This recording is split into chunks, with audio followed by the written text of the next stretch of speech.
Esta é a Jovem Pan News, a rede da informação.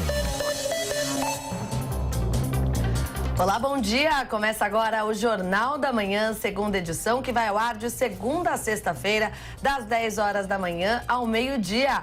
Estamos ao vivo pela rede Jovem Pan News e pelo canal do YouTube da Jovem Pan. Hoje é quarta-feira, dia 18 de setembro de 2019. A Procuradora-Geral da República, Raquel Dodge, pediu nesta terça-feira ao Supremo Tribunal Federal para derrubar todos os decretos do presidente Jair Bolsonaro que tornaram mais flexíveis as exigências para a posse e o porte de armas.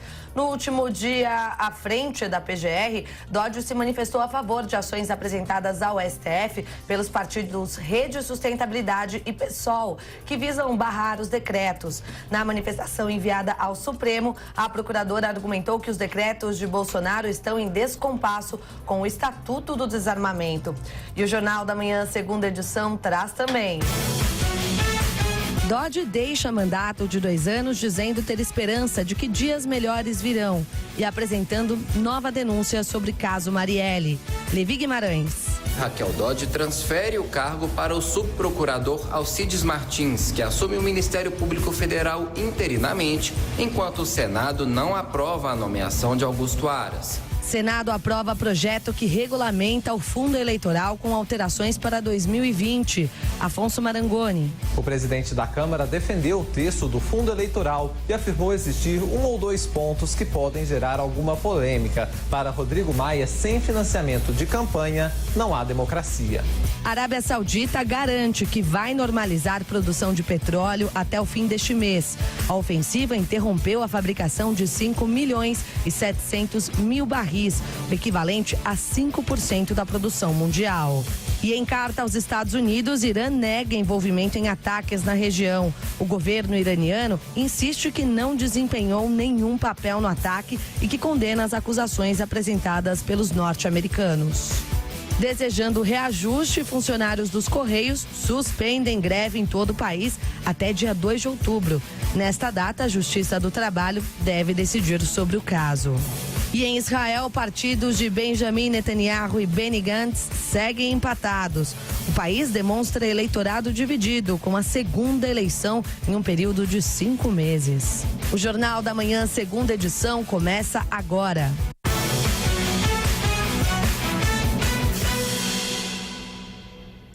Em seu último dia no cargo, a Procuradora-Geral da República, Raquel Dodge, apresentou uma denúncia ao Superior Tribunal de Justiça contra 5 pessoas por interferência nas investigações dos assassinatos da vereadora Marielle Franco e do motorista dela, Anderson Gomes. Vamos a Brasília para mais informações com o repórter Levi Guimarães. No último dia, como Procuradora-Geral da República, Raquel Dodge denunciou 5 pessoas acusadas de terem desvirtuado as investigações do assassinato da vereadora Marielle Franco e do motorista Anderson Gomes. Elas teriam encenado uma investigação durante mais de 1 ano. De acordo com a denúncia, o líder do esquema seria o conselheiro afastado do Tribunal de Contas do Rio de Janeiro, Domingos Brazão. Ele teria se aproveitado do cargo e da estrutura do gabinete para acionar o servidor Gilberto Ferreira, que teria simulado um depoimento informal diante do delegado Hélio Christian da Polícia Federal. A partir daí, teria sido levada uma versão irreal dos fatos para a Polícia Civil. Também teriam participado o policial militar Rodrigo Jorge Ferreira, que apontou 2 falsos mandantes para esconder a verdadeira autoria do crime, e a namorada dele, a advogada Camila Nogueira. Segundo Raquel Dodge, o grupo desviou o curso das investigações. Protocolada agora à tarde a denúncia que revela que houve um desvirtuamento desta investigação para que a linha investigativa passasse longe dos reais autores deste duplo assassinato. Como Domingos Brazão tem foro privilegiado, o caso vai ser submetido ao Superior Tribunal de Justiça. Além disso, para apurar as supostas irregularidades na investigação, Raquel Dodge pediu a federalização do caso, ou seja, ela requer que os assassinatos passem a ser julgados pela Justiça Federal e não mais pela Justiça do Rio de Janeiro. A família de Marielle Franco já se disse contrária à eventual medida, alegando que isso atrasaria a conclusão do caso. De Brasília, Levi Guimarães. A viagem do presidente Jair Bolsonaro aos Estados Unidos ainda depende do aval da equipe médica, que vai a Brasília na sexta-feira. As informações com a repórter Luciana Verdolim. A viagem do presidente Jair Bolsonaro aos Estados Unidos para participar da abertura da Assembleia Geral da ONU só será confirmada mesmo na próxima sexta-feira. Os médicos que operaram o presidente em São Paulo estarão aqui em Brasília e o presidente só viaja se a recuperação estiver dentro do esperado. A equipe médica deverá chegar ao hospital por volta das 8h30 da manhã. Segundo o porta-voz da presidência, Rego Barros, pelo menos por enquanto, só está previsto o encontro do presidente Bolsonaro com o secretário-geral da ONU, Antônio Guterres, mas que o cenário pode mudar. É muito importante entender que todo esse reajuste do planejamento se deve naturalmente em razão da saída do presidente do hospital, embora ótima a sua recuperação, mas sempre se carece de um tempo maior de descanso, e esse descanso, por óbvio, não ocorreria se nós tivéssemos uma série de bilaterais que estavam previstas anteriormente. O presidente deverá manter uma agenda mais tranquila até o final da semana. Isso para garantir que ele possa viajar sem qualquer tipo de problema para os Estados Unidos.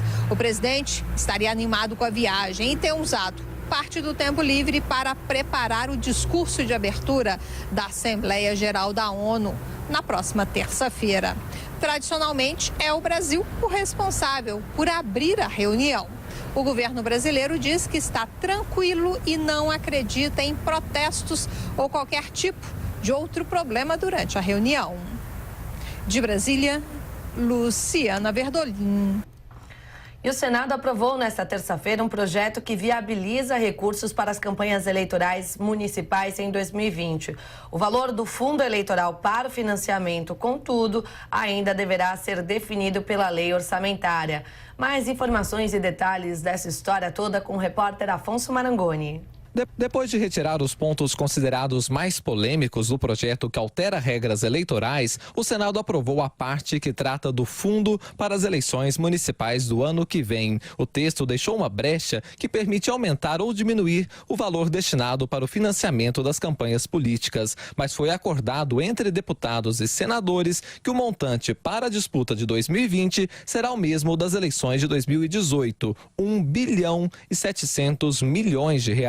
Desde que a doação de empresas foi proibida pelo Supremo em 2015, o fundo eleitoral se tornou a principal fonte de recursos das campanhas. O presidente do Senado, Davi Alcolumbre, do DEM do Amapá, disse que a aprovação da parte que trata do fundo é importante para dar segurança jurídica às eleições de 2020. Em relação à possibilidade de candidatos a prefeitos e candidatos a vereadores em 5.500 municípios no Brasil tivessem condições de disputar a eleição com legitimidade, com tranquilidade jurídica e política. O relator da proposta, senador Everton Rocha, do PDT do Maranhão, foi na mesma linha e disse que o texto final foi feito para salvar a eleição do ano que vem. Rocha disse, no entanto, que as mudanças nas regras eleitorais precisam ser discutidas no Congresso. Claro que esse projeto, ele veio com muitos problemas e muitos defeitos, mas veio com total intenção da Câmara de melhorar e de ajustar o pleito eleitoral. Agora, dizer que o fundo eleitoral é um fundo criminoso, ou que quem utiliza ele está gastando dinheiro do povo, devolva, ou senão não utilize. Mas falar mal e utilizar é hipocrisia sim. De acordo com especialistas, alguns pontos do texto original que veio da Câmara podem dificultar a fiscalização das campanhas. Entre eles está a utilização do fundo partidário no pagamento de advogados e contadores para defender partidos ou candidatos que sejam processados. Na visão da presidente da Comissão de Constituição e Justiça, senadora Simone Tebet, do MDB de Mato Grosso do Sul, a proposta tem trechos inconstitucionais. Quando ele diz que o dinheiro do imposto do trabalhador, o dinheiro que vai para o fundo partidário, que vai para o fundo eleitoral, pode pagar o meu advogado, a pessoa física do meu advogado, para me defender num processo eleitoral. Isso é um crime. Isso é totalmente uma afronta total à Constituição Federal. O senador Alessandro Vieira, do Cidadania de Sergipe, criticou o texto vindo da Câmara e disse que se a casa retomar os pontos que foram retirados, vai ter que arcar com o desgaste político. A gente recebeu um texto ruim, com vários artigos que prejudicavam severamente a nossa democracia, e conseguimos, num bom trabalho de política, de construção de acordo, eliminar esse texto. Se agora alguém na Câmara vai querer trazer isso de volta, vai ter que pagar o preço eleitoral disso daí. O presidente da Câmara defendeu o texto do fundo eleitoral e afirmou existir 1 ou 2 pontos que podem gerar alguma polêmica. Para Rodrigo Maia, sem financiamento de campanha, não há democracia. É muito perigoso aqueles que vêm de forma precipitada criticar a decisão de colocar valor no fundo, de se debater um valor maior para uma eleição, que são mais de 5 mil eleições. Então vamos tomar cuidado, porque eleição tem custo, ou privado, ou público, ou escondido, como foi no passado no Brasil muitas vezes. Não é isso? No Caixa 2. Agora o texto volta à Câmara, que vai decidir se retoma os pontos polêmicos da proposta ou se mantém o projeto vindo do Senado. A CPI de Brumadinho, na Assembleia Legislativa de Minas Gerais, entregou o relatório que pede o indiciamento de 13 pessoas ao Ministério Público. Informações com o Marcelo Matos. Após solicitar o indiciamento de 13 pessoas, a CPI de Brumadinho, da Assembleia Legislativa de Minas Gerais, apresentou o seu relatório à Procuradoria-Geral do Estado. E o deputado André Quintão rejeita mais uma pizza no Brasil. É muito importante que a gente encerre essa etapa, esse ciclo, esse senso que a sociedade tem de que CPI acaba em pizza. Não. A CPI aqui na Assembleia apresentou um relatório muito consistente, com recomendações variadas, ampliadas. Agora é importante que elas não fiquem apenas no relatório. É importante que os órgãos públicos tomem providências. O Procurador-Geral de Justiça de Minas, Antônio Sérgio Tonê, afirma que 12 bilhões de reais da Vale já foram bloqueados para reparações às vítimas e danos ambientais. O Ministério Público está trabalhando em conjunto com a Polícia Civil, com o Ministério Público Federal, com a Polícia Federal, e tenho convicção de que nos próximos dias nós entregaremos uma solução. Nós vamos concluir as investigações criminais e apontar à justiça os culpados. E é justamente esse o desejo das famílias. Andressa Rodrigues perdeu seu único filho encontrado após 3 meses do rompimento da barragem. Que as pessoas realmente elas sejam presas e ainda estarão no lucro. Porque quando eu estou presa, a minha família ainda pode me visitar. Os nossos familiares não vão nos visitar. Eles estão mortos. O presidente ele não pode se esconder usando de ações, né? Da justiça, para não vir, para não depor e se esconder, porque ele é responsável. Os funcionários que lá estavam submetidos a ele. Então, o presidente da Vale, Fábio Schwartzman, e mais 10 funcionários da mineradora tiveram pedido de indiciamento pela Comissão Parlamentar de Inquérito ao Ministério Público, bem como 2 engenheiros da empresa Tuvisud. A barragem da mina do Córrego do Feijão se rompeu no dia 25 de janeiro e após 7 meses, 21 pessoas continuam desaparecidas e 249 mortes já foram confirmadas. E Dias Toffoli afirma que inquérito sobre os ataques ao STF revelou ameaças gravíssimas contra ministros e cidadãos. Em entrevista à Globo News, o presidente do Supremo Tribunal Federal disse ainda que os ataques diminuíram desde a abertura da apuração.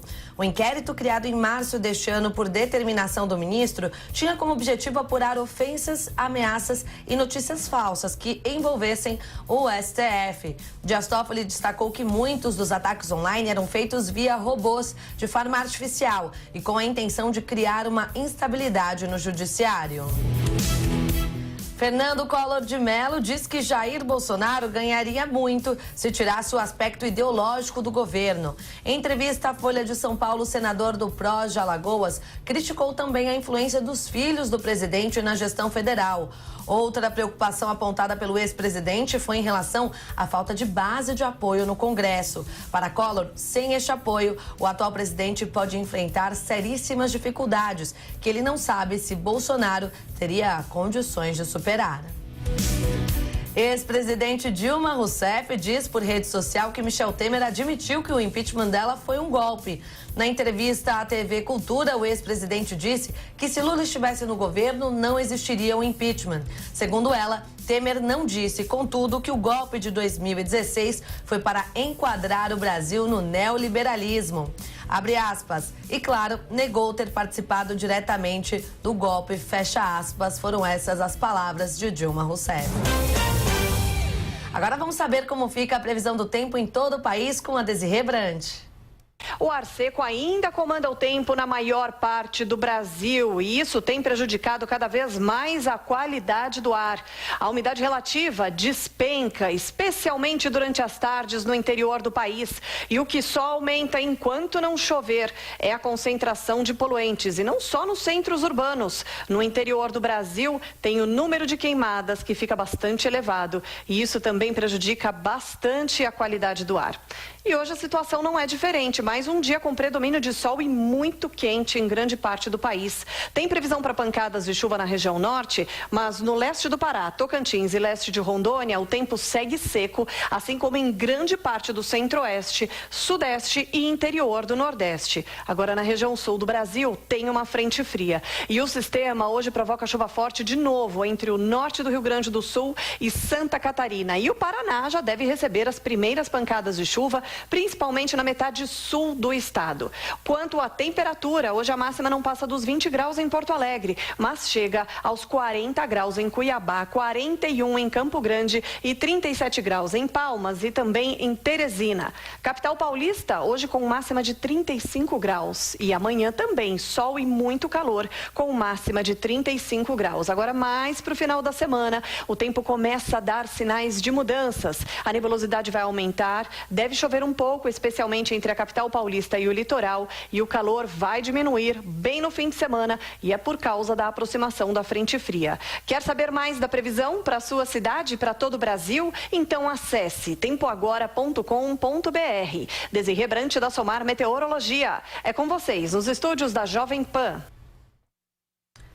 E a polícia do Rio de Janeiro marcou para o próximo sábado a reconstituição do assassinato do pastor Anderson, envolvendo a deputada federal Flor de Lis. Vamos ao destaque do Rodrigo Viga, direto do Rio de Janeiro. Muito bom dia, Viga. Como é que tá o tempo por aí? Já vejo que tá bastante sol, hein? Sol, céu azul, termômetros com a perspectiva de chegar hoje na casa dos 37 graus, mas eles podem chegar a quase 40 nesta quarta-feira aqui no Rio de Janeiro. É muito quente para uma primavera, né, minha cara Marcela? Muito quente. Aqui também tá bastante quente, viu, Viga? Mas já começou a ventar, tá? Então esse é um sinal de que o tempo vai, como eu te disse aqui no Rio de Janeiro, melar, vai começar a lamber. Eu já consigo ver algumas nuvens se movimentando no céu. A perspectiva, como eu disse aí, a Desirê, de mudança de tempo nesta quinta-feira aqui no Rio de Janeiro. Em São Paulo deve ser a mesma coisa, né, Marcelo? Com certeza, é isso aí. Temos uma expectativa de mudança, uma frente fria chegando, para dar uma acalmada no calor.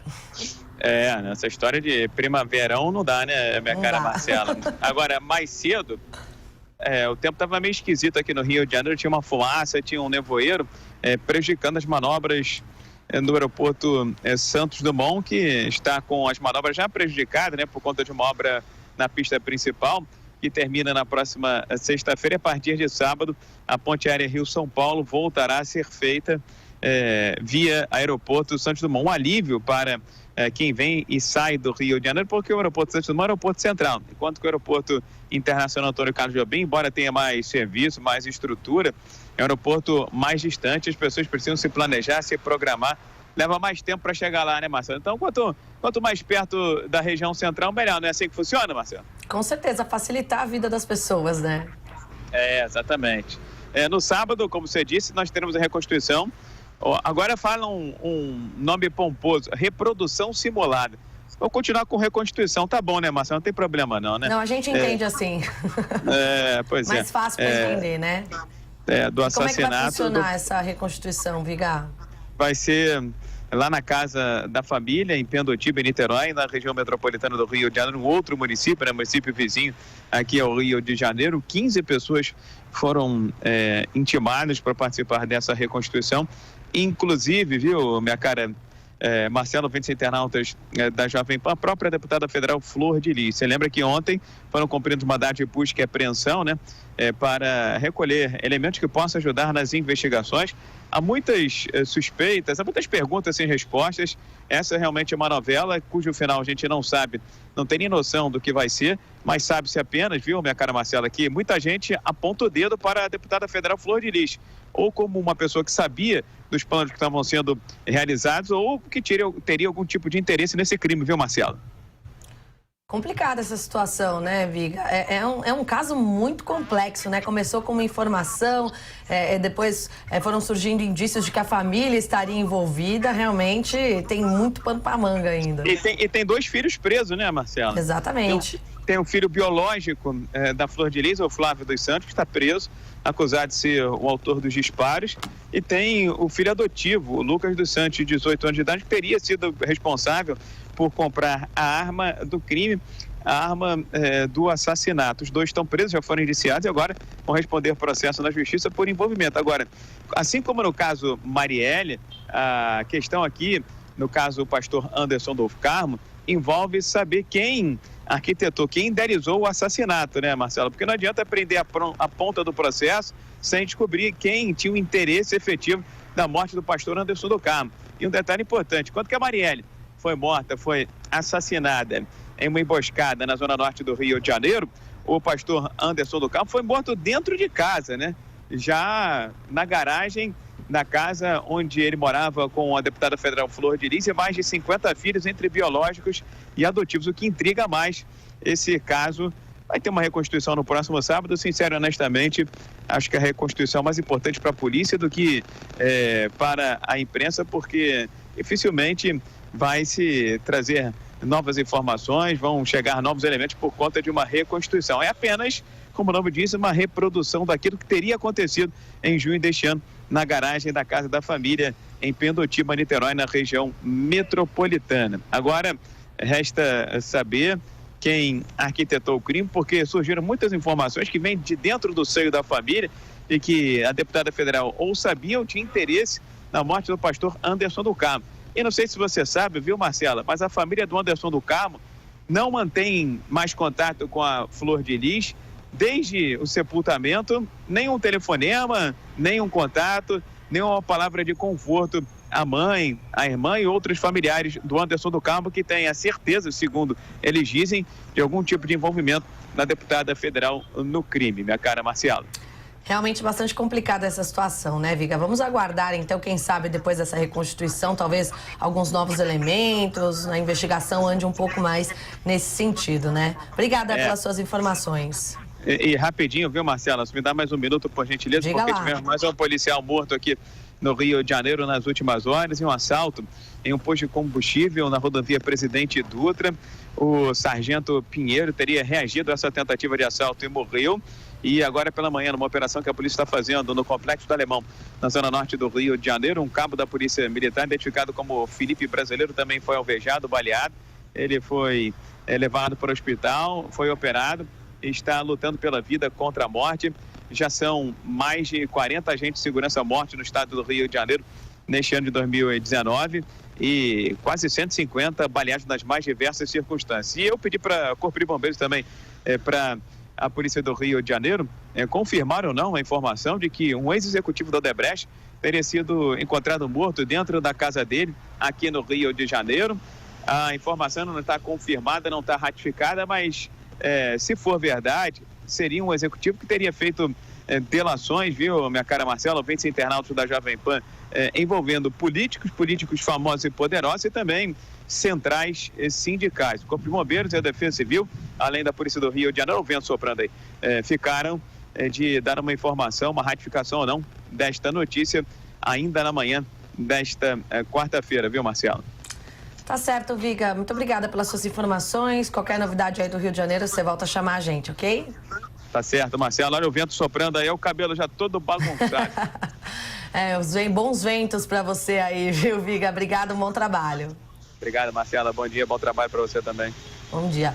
E olha só, vamos ao noticiário internacional. Donald Trump, presidente dos Estados Unidos, disse que vai aumentar as sanções ao Irã após ataque na Arábia Saudita. Por lá, a empresa Saudi Aramco garantiu que vai normalizar a produção de petróleo até o fim deste mês. Quem traz as informações é a repórter Nani Cox. A empresa Saudi Aramco garantiu que vai normalizar a produção de petróleo até o fim deste mês. A proprietária das instalações que foram alvo de 2 ataques no último sábado ainda espera aumentar a produtividade para 12 milhões de barris por dia. Antes dos bombardeios, eram gerados pouco menos de 10 milhões. A ofensiva interrompeu a fabricação de 5 milhões e 700 mil barris, o equivalente a 5% da produção mundial. O ministro da Energia da Arábia Saudita, o príncipe Abdulaziz bin Salman, confirmou que as instalações já retomaram parte da produção. De acordo com o ministro, a Aramco vai retirar petróleo dos estoques e ajustar a mistura de alguns óleos para honrar as obrigações com os clientes até a normalização das atividades. A declaração do príncipe Abdulaziz bin Salman desacelerou a alta do preço da commodity. Na segunda-feira, o barril de Brent fechou com alta de mais de 14%, mas o dia seguinte terminou com uma baixa de 6,48%. Mesmo com a redução, o valor ainda é maior do que antes dos ataques. As investigações que vão determinar a origem dos bombardeios de sábado ainda não foram concluídas. Os rebeldes Houthis, inimigos dos sauditas e apoiados pelos iranianos, reivindicaram a autoria e afirmaram que os drones foram lançados do Iêmen. Dados preliminares obtidos pelos serviços de inteligência norte-americanos, no entanto, apontam que o ataque teve origem no Irã. O presidente dos Estados Unidos, Donald Trump, e as Forças Armadas da Arábia Saudita deram indicativos de que Teherã está por trás da ofensiva. O presidente iraniano Hassan Rouhani nega que tenha orquestrado os ataques. Segunda edição, nós vamos a um rápido intervalo, voltamos já já, não sai daí. Jovem Pan News. Jovem Pan.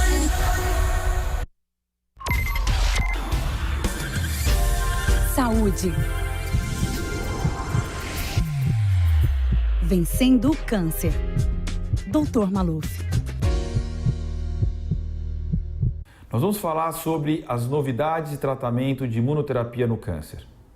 Os tratamentos oncológicos têm drogas hoje que são as novas imunoterapias, que têm a função de desbloquear nosso sistema imune e permitir que nossos guardas de defesa, os linfócitos, ataquem o tumor de forma eficaz. Mas às vezes, esses soldados desbloqueados podem também atacar as células normais do nosso organismo, resultando em uma inflamação na pele, articulação, tireoide, pulmão e rim. Situações chamadas de desordem autoimunes, como doenças reumatológicas. Os pacientes que já têm doenças autoimunes, onde o sistema de defesa já é propenso a atacar as suas próprias células, não são incluídos em geral nas pesquisas clínicas para essas novas imunoterapias.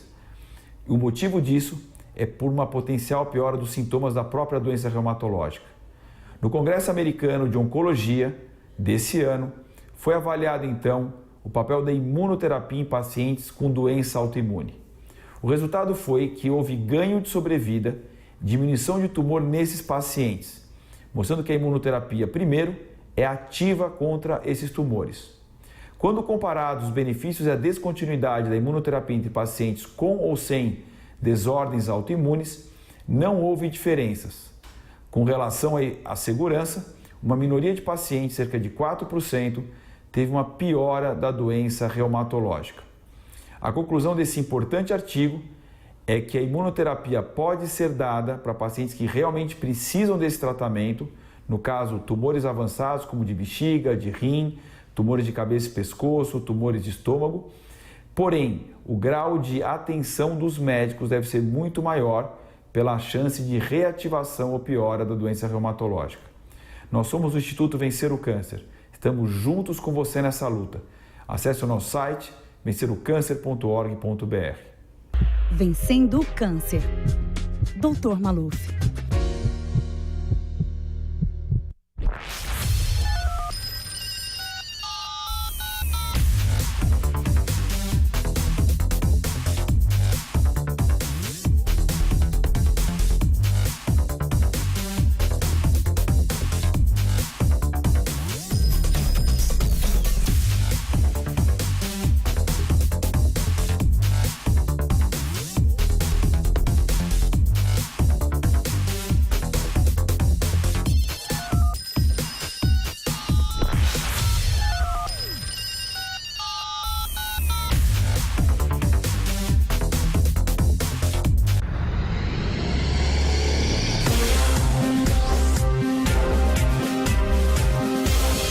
Esta é a Jovem Pan News. A rede da informação. Estamos de volta com o Jornal da Manhã, segunda edição. Em um balanço da gestão, a Procuradora-Geral da República, Raquel Dodge, rebateu algumas críticas do ministro Luiz Edson Fachin e negou ter travado a Lava Jato. Quem traz os detalhes dessa história direto de Brasília é o repórter Levi Guimarães. A Procuradora-Geral da República, Raquel Dodge, apresentou um balanço dos 2 anos em que comandou o Ministério Público Federal. No último dia à frente da instituição, ela se disse com esperança de que dias melhores virão. Segundo ela, temos uma população mais educada e informada, com instituições fortes e respondendo aos anseios da população. Raquel Dodge apresentou 64 denúncias ao Supremo Tribunal Federal e ao Superior Tribunal de Justiça, com 224 pessoas denunciadas. Entre elas, autoridades como os ex-presidentes Lula e Michel Temer e o presidente Jair Bolsonaro, quando ele ainda era deputado federal. Também foram instaurados 95 inquéritos e enviados 19 pedidos de homologação de delações premiadas. Na despedida do cargo, Dodge rebateu críticas feitas pelo ministro do Supremo, Edson Fachin, que cobrou dela, nos últimos dias, maior velocidade no andamento de investigações da Lava Jato. A procuradora negou que tenha segurado algum caso e disse que fortaleceu a estrutura da força-tarefa. Eu não ampliei, mas eu a fortaleci, ampliando o número de procuradores para que ela ampliou. E também permitindo que necessário para fazer essa força-tarefa estivesse disponível. Raquel Dodge também foi questionada se vê no governo Jair Bolsonaro alguma ameaça à garantia de direitos fundamentais. A procuradora disse se preocupar com uma eventual proteção a determinados grupos. A atuação de qualquer governo que visa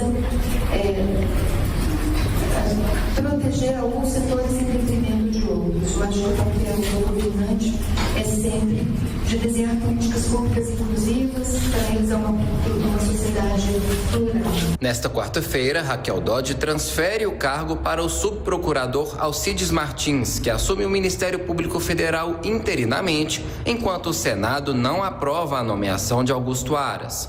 O relatório favorável à indicação feita pelo presidente Jair Bolsonaro vai ser lido hoje na CCJ do Senado e deve ser aprovado pela Casa na semana que vem. De Brasília, Levi Guimarães. E a gente continua em Brasília para conversar com José Maria Trindade, falando justamente sobre essa questão da Raquel Dodge, né, Zé Maria? Como é que você avalia? Como é que está o clima por aí? As pessoas estão recebendo essa pancada de decisões da Raquel Dodge antes de abandonar esse mandato. Bom dia, Zé Maria. Foi uma experiência interessante, viu? Muito bom dia, Marcela. Bom dia a todos. Olha, Marcela, Raquel Dodge, portanto, já é passado na Procuradoria-Geral da República. Hoje assume interinamente, deve ser ali para o final do mês, né? No dia 25 é que o novo procurador deve ser aprovado, essa indicação de aprovação mesmo do Augusto Aras como novo Procurador-Geral da República. Primeiro, vamos avaliar a Raquel Dodge. Ela, obviamente, representa um grupo do Ministério Público. Esse grupo é predominante no Ministério Público Federal há muito tempo.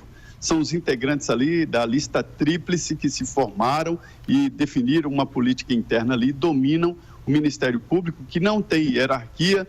Cada subprocurador e cada procurador, subprocurador é um cargo no Ministério Público, né? Pode fazer o que quiser. Não há essa hierarquia, então é preciso liderança. E liderança, como formou a Raquel Dodge, para chegar à Procuradoria-Geral da República, exige partilhar decisões. Não é uma decisão dela, mas deste grupo. Foi uma experiência interessante da Raquel Dodge, uma mulher à frente da Procuradoria, deu estabilidade à instituição, que é uma espécie de poder. Tem autonomia financeira, autonomia administrativa e autonomia total de investigação, que foi garantida pelo Supremo Tribunal Federal. Então, essa estabilidade tem que ser valorizada, porém, esta política interna de uma instituição mostra que o presidente da República deve continuar indicando o procurador-geral e o Senado fazendo uma sabatina séria e mostrando aí o que o novo procurador se propõe.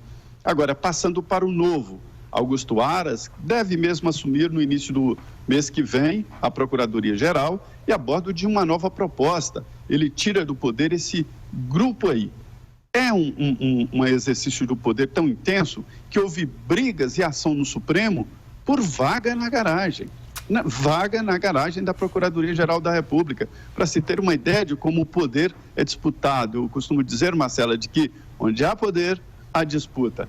E Augusto Aras chega dizendo que apoia a Lava Jato real, ou seja, ele não fala mal da Lava Jato, mas também não faz críticas, porque perderia votos importantes no Senado Federal. Então, ele não tem uma personalidade definida assim, sobre o seu posicionamento e chega à Procuradoria-Geral livre. Ele não está preso a esse grupo que manda hoje, não está preso também a grupos políticos que estão na oposição deste grupo que está no poder na Procuradoria-Geral da República, e também é uma nova experiência para o Ministério Público Federal.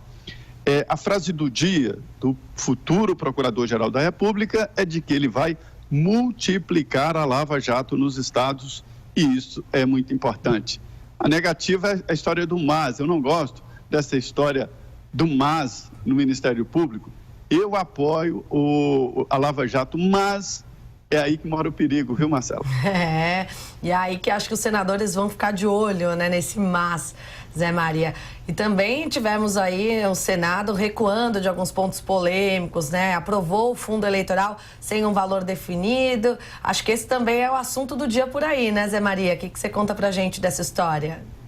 E já está no dia seguinte, é o dia depois da manhã, né? Que geralmente vem com a tragédia. O que acontece? Os deputados estão se articulando para tentar reconquistar trechos do projeto horroroso que foi para o Senado Federal e modificado pelos senadores. Então, há uma avaliação aqui de como será o custo político de volta ao texto antigo. É bom lembrar que o texto antigo previa uma falta de transparência na prestação de contas do dinheiro público, que é o fundo eleitoral. São dois fundos. O fundo partidário, que é repassado aos partidos políticos todos os anos para o funcionamento das agremiações, né? São 35 com representação no Congresso Nacional. Cada partido recebe um naco ali proporcional ao número de deputados e de senadores. PSL e PT são os partidos que mais recebem, porque elegeram mais deputados. Pois bem, esse projeto foi modificado no Senado Federal, mas voltou para a Câmara com esse fundo eleitoral. Agora, a Comissão Mista de Orçamento e o Orçamento é que definirão ali qual será esse valor. O dinheiro é mesmo subjetivo. Dizem os líderes que 1 bilhão e 700 milhões de reais é dinheiro pouco demais para torrarem durante a campanha eleitoral. São quase 6 mil municípios. Cada município tem os seus candidatos, vereador e prefeito, né? Então, são muitos candidatos. O Supremo proibiu a tal doação de campanha eleitoral. Eu detesto essa palavra. Empresário não doa 2 bilhões, 5 milhões, 10 milhões para um, para outro. É investimento mesmo. A diferença, Marcela, é que agora ficou mais transparente. É a onda da transparência. Qual é a transparência? É que o dinheiro público antes saía dos cofres públicos, fazia um estágio, uma passagem nos cofres das empresas e depois iam para as campanhas eleitorais. Agora é na veia, cofre público, campanha eleitoral. É complicado, né, Zé Maria? É um tema bastante polêmico que agora vai ter mais uma nova rodada de discussões na Câmara. Vamos falar de economia também, hein, Zé? Paulo Guedes antecipou que o governo deve liberar até 14 bilhões de reais do orçamento nos próximos dias. Como é que isso está sendo visto em Brasília? Positivo ou negativo? Isso é música para os ouvidos dos parlamentares, viu? Eu costumo dizer que o deputado só pensa naquilo. Falou em verba pública e todo mundo se anima por aqui. Isso azeita aí a eleição do ano que vem, é muito importante. As eleições do ano que vem, elas definirão as bases eleitorais dos atuais deputados e senadores, né? Vereadores e prefeitos. Então, eles estão cuidando ali, tentando eleger os seus aliados, e isso é muito importante. Só que o governo não quer aplicar esse dinheiro na campanha política, ou seja, em obras ali nos municípios, nas mãos dos deputados. Mas é um sinal claro de que a economia está andando e melhorando o crescimento, a arrecadação aumenta. o que determina um governo que se pretende como este, né, de rigor fiscal, controle fiscal, é a arrecadação. Arrecadou, libera o dinheiro. Não arrecadou, não há o que liberar, a não ser se endividar. Agora, se endividar para fazer mal gastos é que seria o pior cenário. Aumentando a arrecadação, libera dinheiro, né? Normal, isso é um bom sinal. Ana Maria, falando em dinheiro, ainda para a gente poder encerrar, o ministro do Supremo, Alexandre de Moraes, ele liberou, né, validou aquele acordo para a utilização do fundo da Petrobras para usar esse dinheiro na educação e também o combate ao desmatamento e às queimadas na Amazônia. Ponto positivo também, né? Sim, olha, esse dinheiro foi muito disputado e houve, inclusive, mal-entendidos e uso, eu diria até com má fé, desta informação para criticar o Ministério Público. Isso porque o coordenador da Lava Jato, o procurador Deltan Dallagnol, queria formar um fundo contra a corrupção com esse dinheiro. E aí houve no Supremo até alguns ministros dizendo que se tratava de dinheiro para os procuradores, para o ministro. Não é assim. Era um fundo que eles tentaram criar para combater a corrupção. E esse fundo financiaria debates, né, fóruns e investimentos em, que a palavra da moda agora é controle de corrupção, compliance, né, nas empresas particulares. Hoje toda empresa tem que ter sim um profissional ou até um departamento de compliance, porque senão o diretor vai parar na cadeia. Agora é assim, então era esta a intenção. Mas esse dinheiro ficou à disposição e pode ir para o combate a queimadas e a educação é um bom destino sim. De qualquer maneira, fica muito claro que esse não é dinheiro do Ministério Público, e sim de recuperação de roubos, né?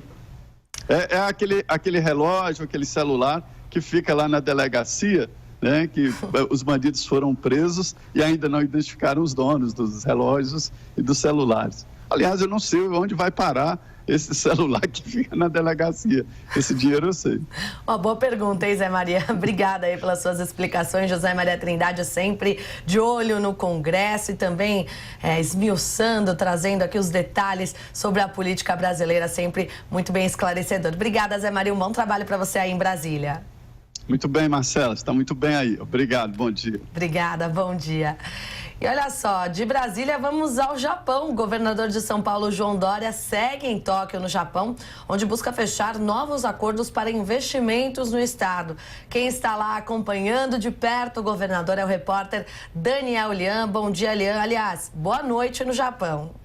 Bom dia a você, bom dia a todos. Nós falamos aqui da capital japonesa, onde há muita chuva, tempo chuvoso neste momento, nesta noite, já aqui no Japão, dia ainda no Brasil, já que estamos aqui 12 horas à frente em relação ao horário de Brasília. Por aqui, o governador do estado de São Paulo, João Dória, está buscando investimentos e hoje comentou a fala do ministro da Economia, Paulo Guedes, sobre uma possível criação de um imposto sobre as operações financeiras. De acordo com o João Dória, é necessária uma reforma tributária, mas o país precisa, antes de mais nada, de eficiência em gestão. Ele diz que é possível, ao invés de impostos, se ganhar com escala. Não é medo, nós temos a repulsa.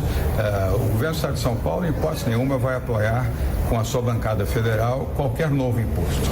O Brasil não precisa de mais impostos. Eu tenho muito respeito pelo ministro Paulo Guedes, quero voltar a reafirmar isso, confio nele, confio na sua equipe, mas nós não vamos apoiar, em hipótese alguma, qualquer introdução de novo imposto, seja com o nome CPMF ou qualquer outro nome. Dória destaca que os governadores já encaminham uma proposta de reforma tributária ao Legislativo, ao Congresso Nacional, antes mesmo do governo. Nós saímos aqui de Tóquio, capital do Japão, 12 horas à frente em relação ao horário do Brasil e voltamos aos nossos estúdios. Obrigada, Daniel Lian. De volta a São Paulo. Vamos com mais notícias, girando a reportagem aqui da Jovem Pan. Com o celular, o acesso à internet já atinge 84% das crianças e adolescentes do Brasil. Confira agora a reportagem de Matheus Meirelles. Uma das principais preocupações das famílias atualmente é a relação dos filhos com a internet. Com smartphones e tablets nas mãos cada vez mais cedo, crianças e adolescentes têm acesso ao mundo em poucos cliques. Estudo da NIC.br e da CGI.br, realizado com menores de 9 a 17 anos, mostra dados sobre o uso e os limites da rede. De acordo com o TIC Kids Online Brasil, realizado entre outubro de 2018 e março de 2019, 83% das crianças e dos adolescentes utilizam a internet.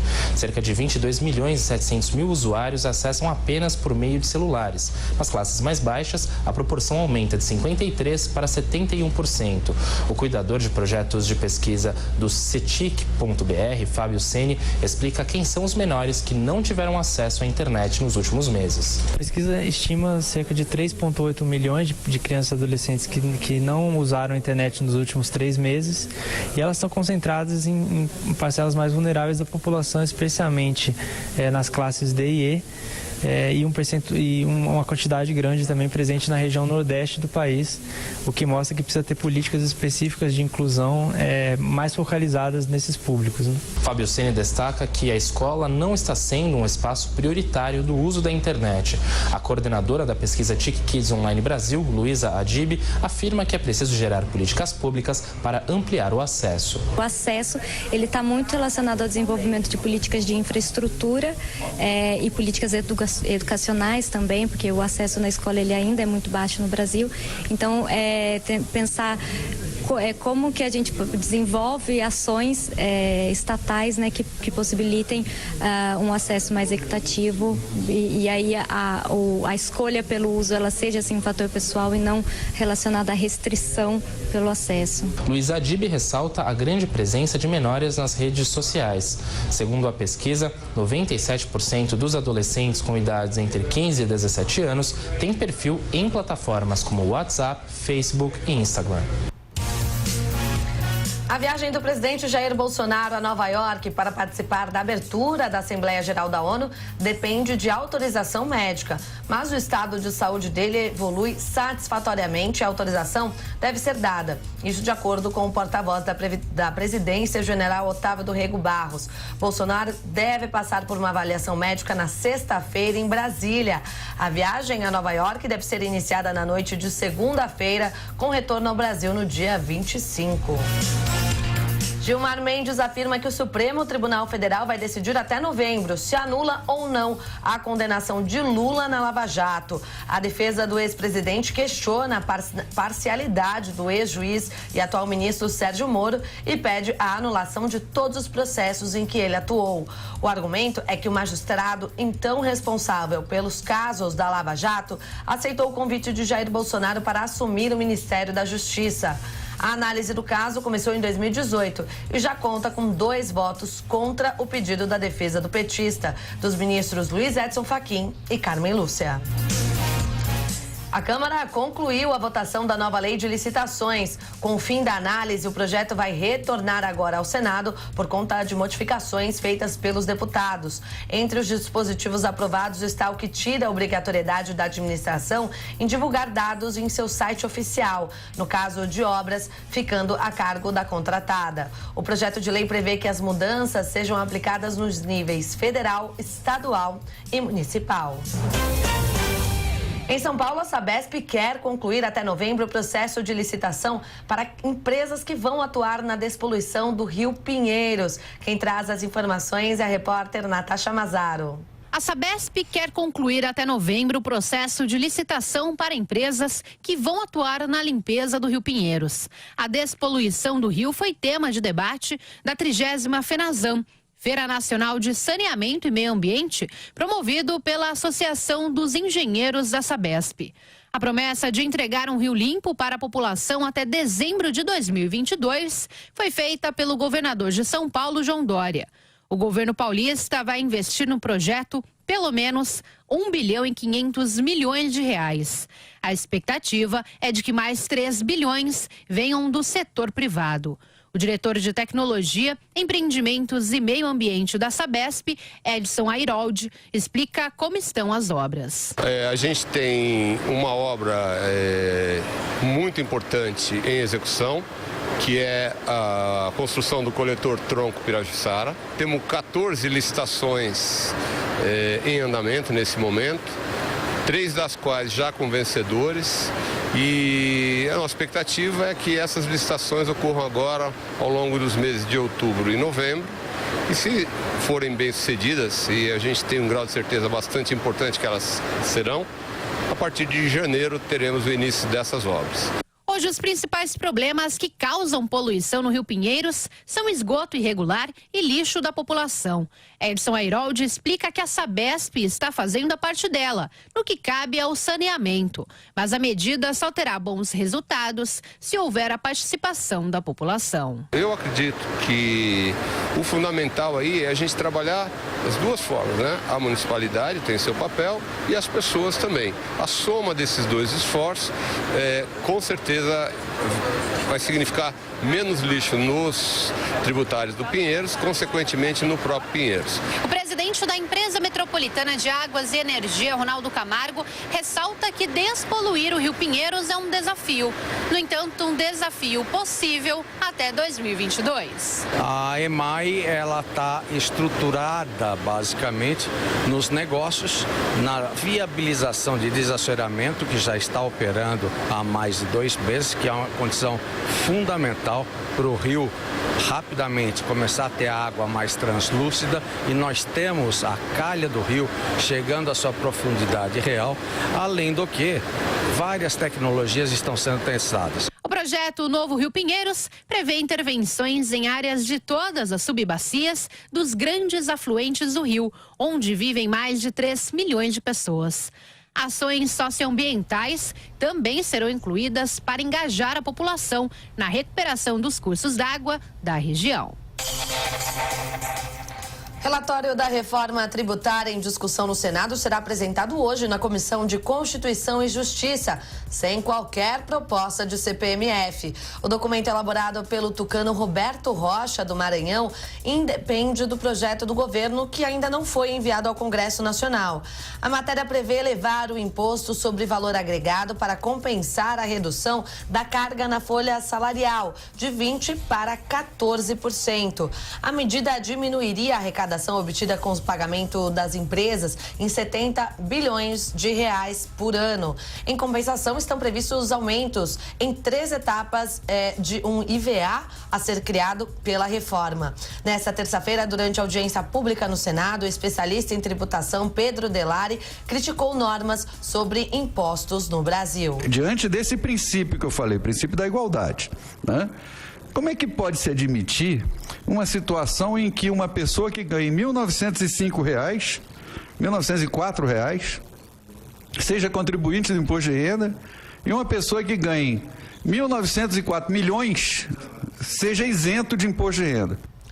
O especialista em tributação Pedro Delari espera que a reforma tributária corrija desigualdades. O vice-presidente da Associação dos Agentes Fiscais de Rendas do Estado de São Paulo, José Roberto Lobato, lamenta os desajustes no ICMS. Traz alguns problemas de origem muito graves, né? Como é o caso, por exemplo, da questão do princípio de origem, desse princípio misto, origem-destino, mas o princípio de origem que dá margem a toda a questão de guerra fiscal. Para José Roberto Lobato, a guerra fiscal é desastrosa do ponto de vista econômico por provocar concorrência dentro do próprio país. O presidente da Federação Brasileira de Associações de Fiscais de Tributos, Juraci Soares, aponta que os estados sofrem com a queda de arrecadação. Em momentos de baixa atividade econômica, os estados acabam apertando o torniquete e a sociedade, a produção sofre com esse tipo de salvaguarda que o Estado tem que se salvaguardar, não é? Juraci Soares explica que energia elétrica e combustíveis compõem a maior base de arrecadação por causa do ICMS. Além do debate no Senado, tramita na Câmara uma proposta capitaneada pelo deputado Baleia Rossi, com projeto feito pelo economista Bernardo Api. Este é o Jornal da Manhã, segunda edição. Nós vamos a um rápido intervalo, mas fica aí, a gente volta já já. Jovem Pan News.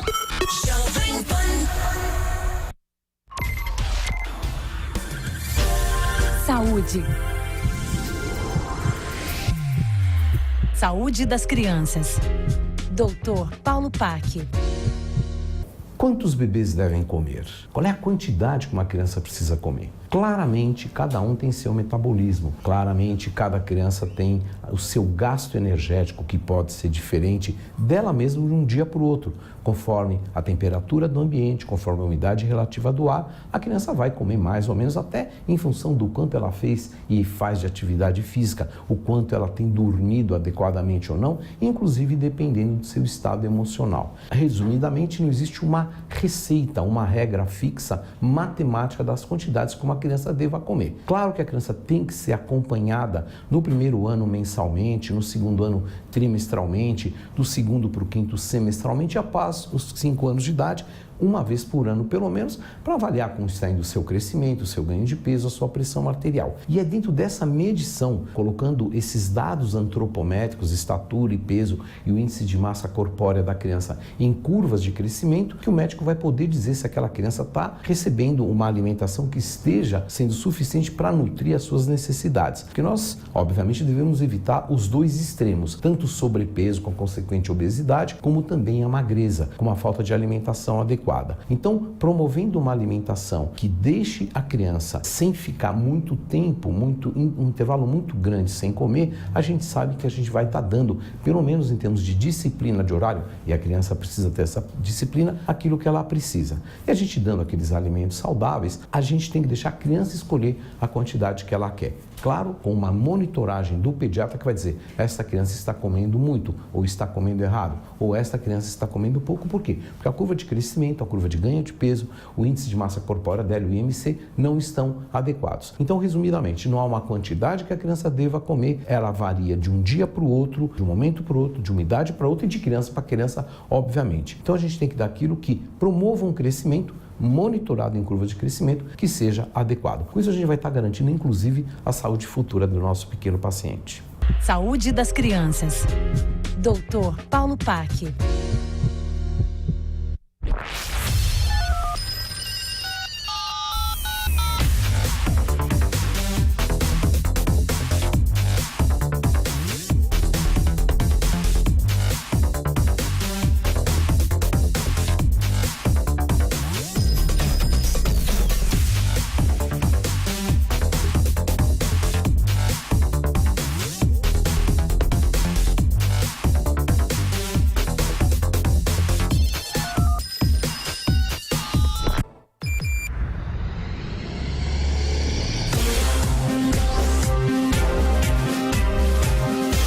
Esta é a Jovem Pan News.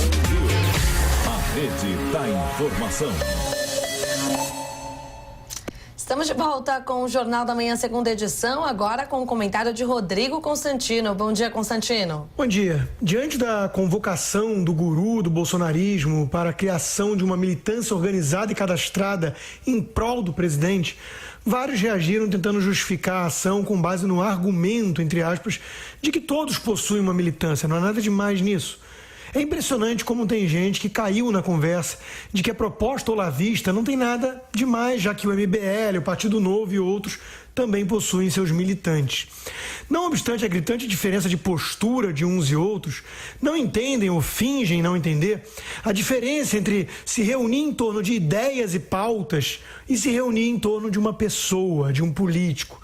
Não é militância conservadora que propõe o Olavo, mas militância bolsonarista, para apoiar o presidente, não importa muito o que ele diga ou faça.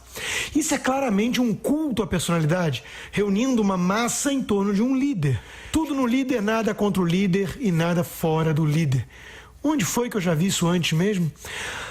Alguns ainda tentaram apelar para o fato de que o presidente não tem um partido real e por isso não é uma militância do PSL que poderá existir, mas sim uma bolsonarista. Argumentam que Bolsonaro representa uma ideia, o que remete ao lulismo, que repetia que Lula era uma ideia. Mais um sintoma de que é seita cultuando um líder, não militância em prol de valores e ideias. Comparável com o que Olavo quer, só tem mesmo o PT, cuja militância é, acima de tudo, lulista. Mais uma evidência de que bolsonaristas são, muitas vezes, petistas de sinal trocado. Lula livre de um lado, Bolsonaro sempre certo do outro. Não dá mais para negar o perfil de seita fanática da coisa.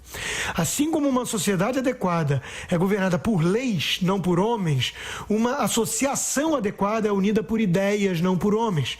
E seus membros são leais às ideias, não ao grupo, disse a filósofa Ayn Rand. Os grupos descritos por Ayn Rand buscam crentes, esses rebanhos bovinos, não indivíduos livres que pensem por conta própria e questionem os dogmas desse grupo. Por isso, tanto ódio neles aos indivíduos que parecem não necessitar tanto de rebanho e sentem-se livres para questionar suas crenças, seus líderes. O bolsonarismo é um movimento personalista, não de ideias. Até porque Bolsonaro muda muito de ideia o tempo todo. Seu liberalismo econômico, por exemplo, é recente. Sempre foi um corporativista, votou contra reformas importantes, queria fuzilar a FHC por ter privatizado a Vale. Quais as ideias que Bolsonaro de fato representa? Família acima de tudo, só se for a sua. Para o seu filho vai ter filé mignon mesmo. Embaixada é importante, não importa a falta de qualificação. É essa a ideia que ele representa? Para o outro filho, tudo indica que vai ter acordão com Toffoli e outros do tipo para blindá-lo, ainda que asfixie a Lava Jato. É o princípio da impunidade que ele incorporou e a militância vai defender? O personalismo é o oposto do republicanismo. O culto à personalidade é incompatível com o conservadorismo. No final do dia, a direita terá mesmo de se dividir entre aqueles que pregam valores, ideias e princípios presentes nas doutrinas liberal e conservadora e aqueles que cultuam um líder político, seguem um guru filosófico e adotam o tribalismo como mentalidade predominante.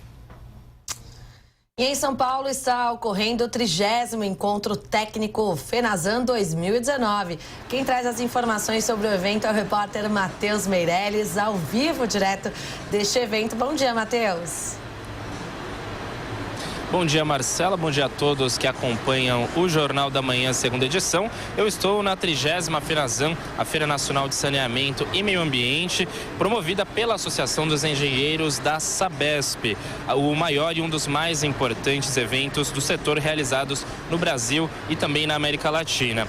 O evento recebe em torno de 22 mil pessoas, entre empresários, executivos, estudantes e acadêmicos interessados na aplicação das tecnologias e no desenvolvimento do saneamento ambiental. A FENASAN tem como objetivos o fomento e a difusão da tecnologia empregada no setor, bem como a troca de informações, a demonstração de produtos e o desenvolvimento tecnológico de sistemas empregados no tratamento e no abastecimento de água em todo o país. Paralelamente, ocorre também o 30º Congresso Nacional de Saneamento e Meio Ambiente, com palestras de especialistas. Discute-se aqui o destino dos esgotos, as tecnologias que facilitam a expansão do saneamento, também a despoluição dos rios, como a do Rio Pinheiros, que está sendo promovida até 2022 pelo governo do estado de São Paulo, o acesso a esse saneamento, a regulamentação em nível federal, além da importância do saneamento privado justamente para ampliar esse acesso e os gargalos que impedem atualmente que esses avanços ocorram. O evento começou na terça-feira passada e vai até amanhã, dia 19 de setembro, quinta-feira. São esperados por aqui ainda Geraldo Melo Correia, da Secretaria Nacional de Saneamento do Ministério do Desenvolvimento Regional, também Percy Soares Neto, da Associação Brasileira das Concessionárias Privadas e de Serviços Públicos de Água e de Esgoto, Marcos Vinícius Neves, da Associação das Empresas de Saneamento Básico Estaduais e Benedito Braga, o presidente, diretor da Sabesp. Este evento, Marcela, comemora os 30 anos da FENASAN, desse encontro técnico discutindo saneamento básico e meio ambiente para todo o Brasil. Um evento de extrema importância, né, Matheus? Um tema muito importante, saneamento básico também relacionado à saúde. Tivemos aí ontem também a presença do presidente da Sabesp, que deve voltar amanhã, o Benedito Braga, também o presidente da EMAI, Ronaldo Camargo. Enfim, todas as entidades discutindo a questão do saneamento, que é muito importante e necessária no nosso país. Obrigada, viu, Matheus? Bom dia para você, um bom trabalho por aí. Bom dia. E o presidente Jair Bolsonaro sancionou o projeto de lei que amplia a posse de armas em propriedades rurais. Os detalhes direto de Brasília, Luciana Verdolim. Um dia depois de sair do hospital, o presidente Jair Bolsonaro reuniu ministros e parlamentares no Palácio da Alvorada, que é a residência oficial aqui da Presidência da República, para sancionar projeto do Congresso Nacional que permite aos proprietários rurais a posse de arma de fogo em toda a extensão da propriedade. Até então, ela só era permitida na sede da Fazenda, como explica o porta-voz da presidência, Rego Barros. O governo acredita que se trata de salutar proposição legislativa na medida em que confere segurança jurídica e impede divergências interpretativas, conferindo ao proprietário o direito de exercer a sua posse de arma em toda a sua propriedade rural. O relator da matéria lá na Câmara, o deputado Afonso Ram, explica que o projeto prevê regras que deverão agora ser observadas. E lógico, tem várias condições, né? Não pode ter antecedentes criminais, isso está na lei já, né?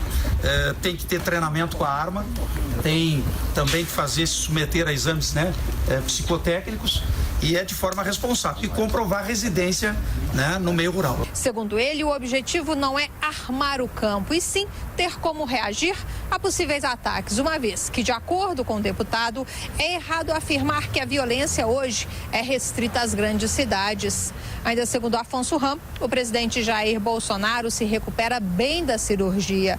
Ainda fala com uma certa dificuldade, mas parece estar bem.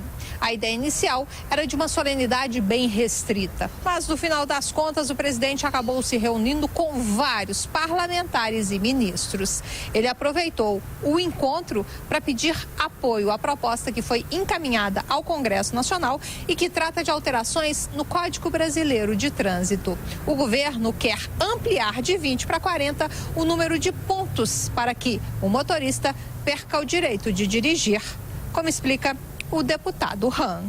Ele disse, olha, eu gostaria que projetos, pediu aos parlamentares que toquem esse projeto, que aprovem o que entende que tem conteúdo, que é parecido com o que está acontecendo na área da posse e porte, né, de armas.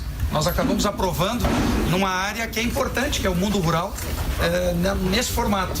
Então ele como que fez um comparativo e citou a questão dos 40 pontos. O presidente sancionou ontem também projeto de lei que transforma a vaquejada, rodeio e espetáculos de laço como patrimônio cultural brasileiro e prevê dentro da Lei Maria da Penha a responsabilização do agressor pelo ressarcimento ao SUS, ao Sistema Único de Saúde, dos custos para o atendimento de vítimas de violência doméstica e familiar e também aos dispositivos de segurança que são utilizados pelas mulheres. Segundo a justificativa aqui do Palácio do Planalto, o objetivo é, além de responsabilizar o agressor criminalmente, reforçar a legislação de combate à violência contra a mulher. O presidente também sancionou o projeto que coloca na lei o direito de mães a amamentarem seus filhos durante a realização de concursos públicos. De Brasília, Luciana Verdolim. E o governo tenta conter pelo menos 3 CPIs no Congresso Nacional. Ainda em Brasília, agora a vez de Antônio Maldonado. Os articuladores políticos do governo federal têm trabalhado para barrar a criação e o andamento de pelo menos 3 comissões parlamentares de inquérito aqui no Congresso Nacional. Uma delas é a que tem como objetivo investigar a influência das chamadas fake news nas últimas eleições. O Palácio do Planalto até conseguiu evitar a instalação da CPMI durante alguns meses, mas diante da pressão, o presidente do Senado se viu obrigado a autorizar o início dos trabalhos. Antes, no entanto, ele ampliou o escopo da comissão e determinou que o colegiado passasse a investigar a publicação das conversas roubadas de celulares de procuradores responsáveis pela Operação Lava Jato.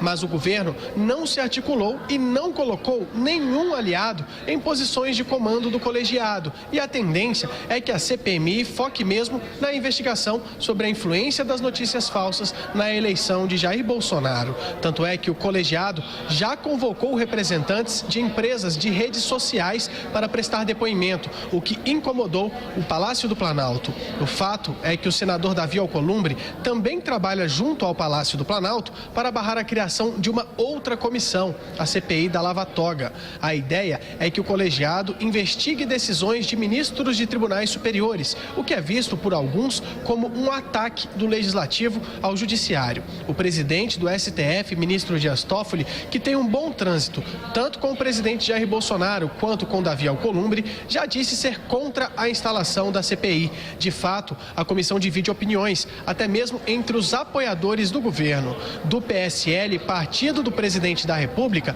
apenas o senador Flávio Bolsonaro não assinou o requerimento que pede a instalação da CPI. Ele, inclusive, agiu para que outros parlamentares retirassem o apoio, impedindo, então, o início dos trabalhos. Isso fez com que o líder do PSL, o senador Major Olímpio, passasse a defender a expulsão dele do partido.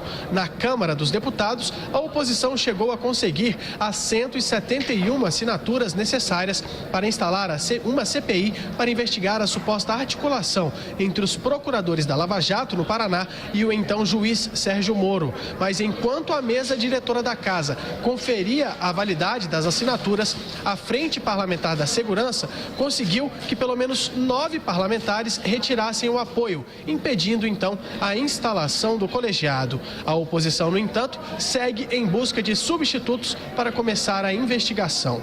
É bom lembrar que as CPIs e CPMIs têm poderes de investigação equiparados aos das autoridades judiciais. Os membros dessas comissões podem determinar diligências, ouvir indiciados, inquirir testemunhas, requisitar informações e documentos, além de serviços de quaisquer autoridades, inclusive policiais. Se uma pessoa é convocada para prestar depoimento em uma CPI, ela é obrigada, por lei, a comparecer sob o risco de ser levada ao colegiado sub júdice. Já ministros de Estado e demais autoridades e faltem, incorrem em crime de responsabilidade, o que pode obrigar a deixarem o cargo. De Brasília, Antônio Maldonado. Na primeira declaração após disparada do valor do petróleo, o ministro da Economia, Paulo Guedes, diz que quem resolve o assunto é a Petrobras. No primeiro momento, a empresa decidiu não mexer nos preços dos combustíveis. Em nota, o ministro da Economia informou que acompanha os desdobramentos do ataque à refinaria na Arábia Saudita, que ocorreu no final de semana. Nesta terça-feira, o porta-voz da presidência, Otávio do Rego Barros, explicou que o governo analisa os impactos no mercado internacional e na economia doméstica. O governo instalou no Ministério das Minas e Energia um gabinete de acompanhamento da situação para manter o senhor presidente informado e para discussão de planos de ação, de cursos de ação, para conter eventuais consequências e os seus reflexos que possam impactar o nosso país. Além de observar a evolução do petróleo, o mercado financeiro refletiu expectativas em relação às decisões de hoje sobre juros nos Estados Unidos e no Brasil. O economista Luciano Rostagno diz que os investidores aguardam para conhecer as consequências relacionadas ao petróleo. Então há um pouco de cautela no mercado, mas também ao mesmo tempo que a gente está vendo os mercados começando, os investidores, começando a se voltarem as atenções para o Banco Central americano, sai a decisão que deve ser de um corte de 0,25 ponto percentual. O ministro de Energia saudita anunciou que a oferta de petróleo será totalmente retomada ainda neste mês, após os ataques que interromperam metade da produção. O presidente norte-americano Donald Trump declarou não ver necessidade de liberar petróleo da reserva, alegando que os preços da commodity não subiram muito. Nesta terça-feira, o petróleo caiu 7% e devolveu calmaria ao mercado, após turbulência provocada pelo ataque à refinaria na Arábia Saudita. No Brasil, o dólar caiu 0,31%, cotado a R$ 4,07. E a Bolsa de São Paulo subiu 0,90%, na casa dos 104 mil pontos. Nesta terça-feira, a Polícia Civil de São Paulo prendeu um homem envolvido com a saidinha de banco na capital paulista. Informações com o repórter Vitor Moraes. Ismael Nogueira Filho, de 36 anos, foi preso nesta terça-feira por roubar pessoas que sacavam dinheiro do banco. Ele foi identificado pelas câmeras de segurança em uma das ruas da Zona Norte, onde atuava, e a Polícia Civil o localizou através da placa de sua moto. No final do mês passado, Ismael assaltou um senhor acompanhado da filha que tinha sacado R$5 mil numa agência bancária, também na Zona Norte de São Paulo. De acordo com a delegada do DEIC, Marina Cerqueira, a Polícia Civil investiga a participação de uma ou mais pessoas nos crimes, nos assaltos. Essas pessoas seriam os chamados olheiros, que vão ao caixa eletrônico, ficam só observando a quantia que é sacada e avisam para que o assalto aconteça. Que a vítima, já quando ela fez o boletim de ocorrência, ela já relatou que tinha notado um indivíduo estranho na agência, mas até o momento não saberia vincular ou não a ocorrência. Então isso, o que a gente vê muito na saidinha de branco? O que é? A presença de um olheiro. Esse olheiro acompanha a vítima, se passa por cliente, fica acompanhando as movimentações, quem saca, quem não saca, quem faz transferência. E aí, a partir do momento que a pessoa deixa a agência bancária, ou ele acompanha, ou ele dá o sinal para algum comparsa dele acompanhar e aí proceder à abordagem. Os policiais apreenderam um revólver calibre 38 e a moto utilizada nos ataques. Semana passada, um policial morreu baleado durante um assalto depois de sacar dinheiro no bairro do Itaim Bibi, em São Paulo. A Comissão de Constituição e Justiça do Senado debate agora, em reunião deliberativa, um projeto de resolução que pauta a participação dos cidadãos nas proposições legislativas. Quem está com a palavra agora é o senador Oriovisto Guimarães, do Podemos. Vamos acompanhar neste momento. Os dois tópicos, que é o exame da constitucionalidade e da juridicidade, em que ela preenche os requisitos, tanto da constitucionalidade como da juridicidade. E na questão do mérito, a proposição merece aplausos. Eu, resumidamente, vou dizer, ao invés de ler 2 páginas que aqui estão escritas, vou citar apenas alguns dados. O primeiro dado que eu gostaria de citar é que, conforme os dados do Banco Central, em abril de 2019, as taxas de juros médias no crédito consignado, com desconto em folha de pagamento, era de 23,4% ao ano. No crédito para aquisição de veículos, a taxa de juros média era de 21,3% ao ano. Então, taxas ao redor de 22%, 23% ao ano. Já no crédito pessoal, não consignado, sem garantia real, essa taxa de juros pula para 127% ao ano. Essa é a justificativa maior desse projeto. Nós propomos que imaginamos que com essa nova garantia real, que é esse fundo de pensão, que é de propriedade daquele que toma o empréstimo, as taxas de juros também cairão significativamente.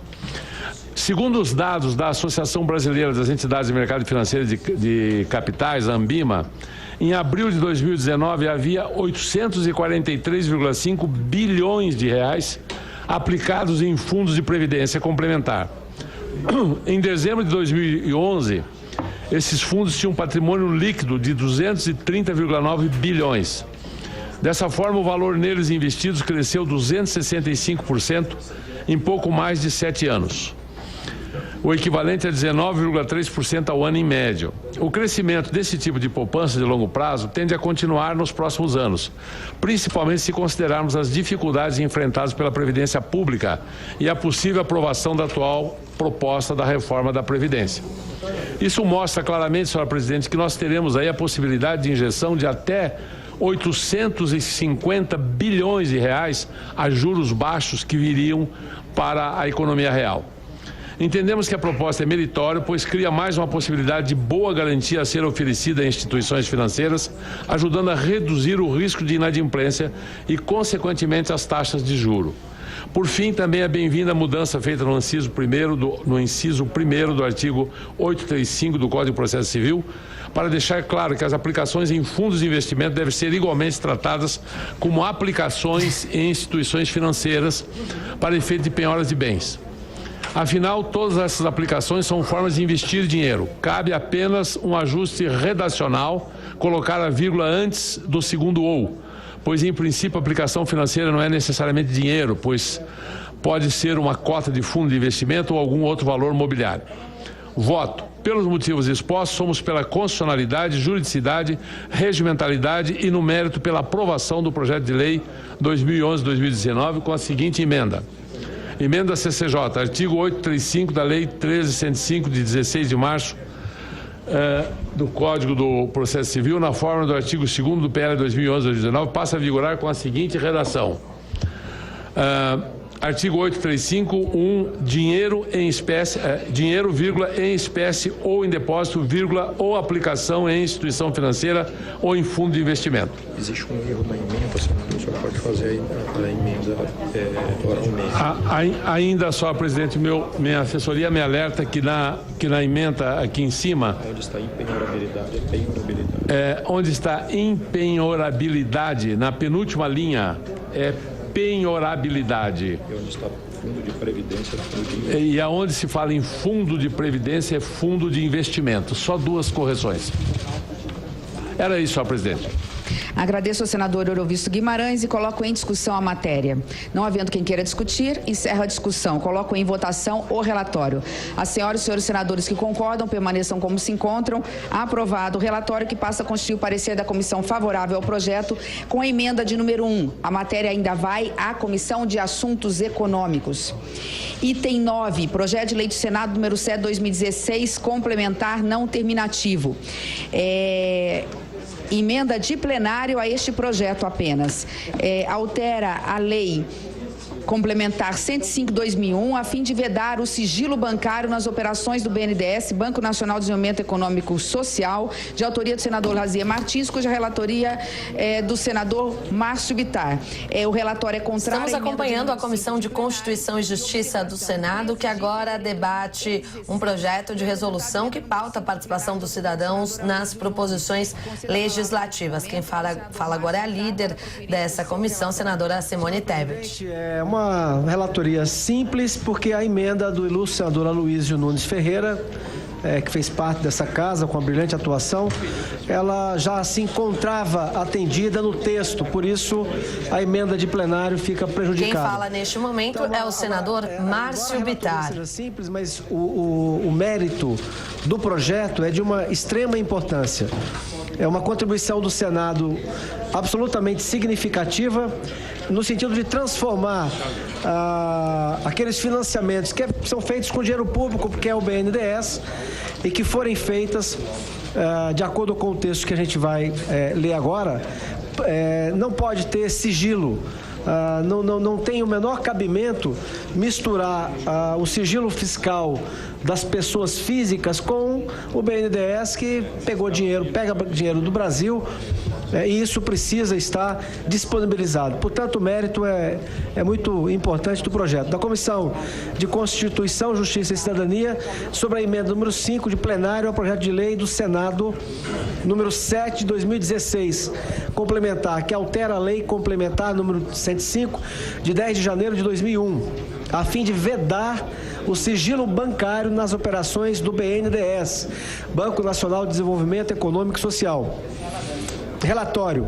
Em plenário, foi apresentada a emenda número 5 ao projeto de lei do Senado número 7 de 2016, complementar, que altera a lei complementar número 105 de 10 de janeiro de 2001, a fim de vedar o sigilo bancário nas operações do BNDES.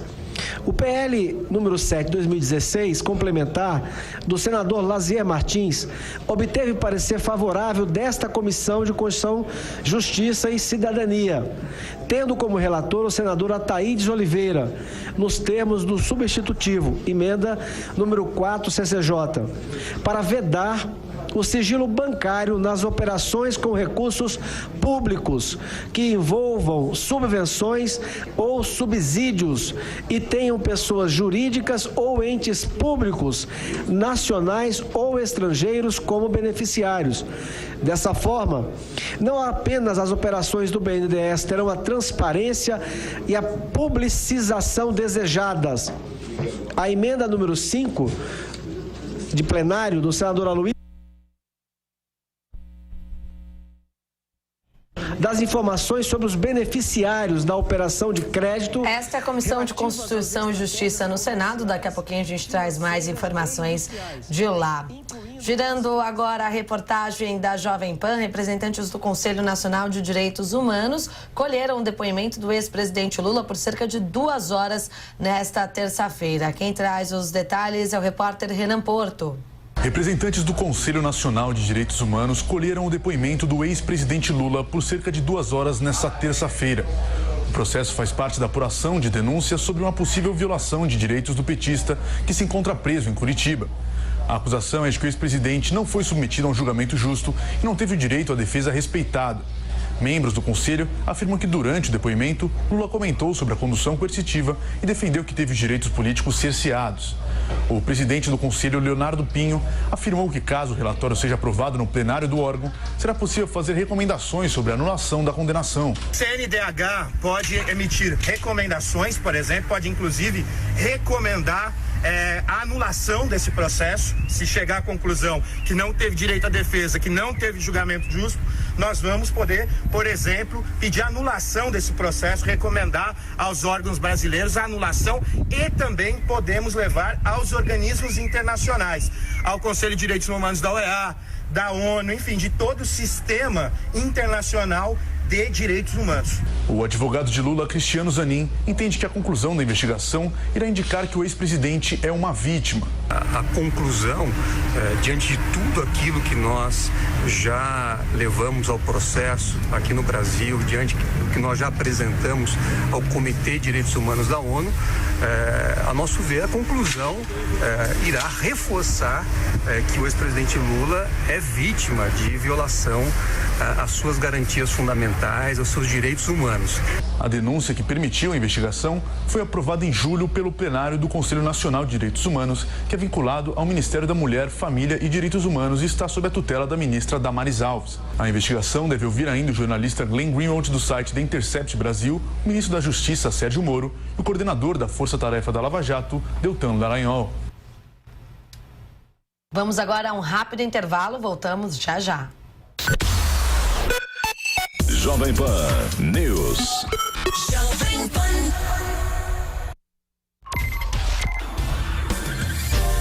Saúde. Corpo, mente e espírito.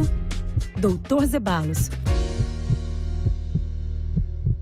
Gente, eu vou falar hoje sobre o carboidrato de rápida absorção. São aqueles alimentos que você já leu em alguma revista de saúde que chama de alto índice glicêmico. E quando eu falo isso, não dá para deixar de falar no glúten transgênico. O que são esses alimentos? Esses alimentos, tipo um brigadeiro, ele é digerido muito rápido. Pra você ter uma ideia, um brigadeiro já é digerido na boca pela amilase salivar. O que acontece? Eles elevam os níveis de açúcar lá para cima. Isso tem uma consequência no teu organismo. Esses picos de açúcar que sobem rapidamente, sem o gasto para compensar esse consumo de açúcar, ele gera uma resposta inflamatória. Só que tem um problema quando você consome um açúcar de índice glicêmico alto. Ele chega lá no cérebro e o cérebro é o único célula do organismo que não precisa de insulina. Então esse açúcar vai todo para o cérebro. O que o cérebro produz? Serotonina e dopamina, que são aqueles que dá aquela sensação boa. Isso dá um bem-estar muito bom. Por isso que a mulher, na época da tensão premenstrual, ela vai atrás de um chocolate. A gente, quando está nervoso, come mais esses açúcares porque eles têm uma ação central. Só que a consequência para o teu organismo é péssima, porque o teu organismo acaba metabolizando. Esse açúcar que a célula não está usando, ele vai para a reserva, ele começa a dar aquela gordura. É a inflamação que o excesso de consumo de carboidrato causa no teu organismo. E é isso que nós temos que tomar cuidado. Se vocês estão consumindo mais carboidrato do que estão gastando, aumentem o gasto com exercícios aeróbicos. Então, os carboidratos de índice glicêmico baixo, ou seja, não atinge o pico de açúcar muito rápido, esses são ideais porque o teu organismo está preparado para lidar com ele. Então, esses carboidratos de rápida absorção são um grande vilão da saúde. Por isso que a gente tem que dar preferência para carboidratos integral, batata doce,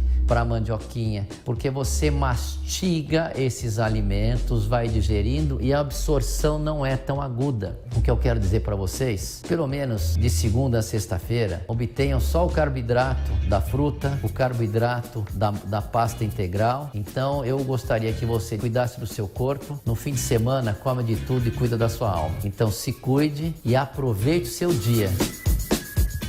Corpo, mente e espírito, Dr. Zeballos.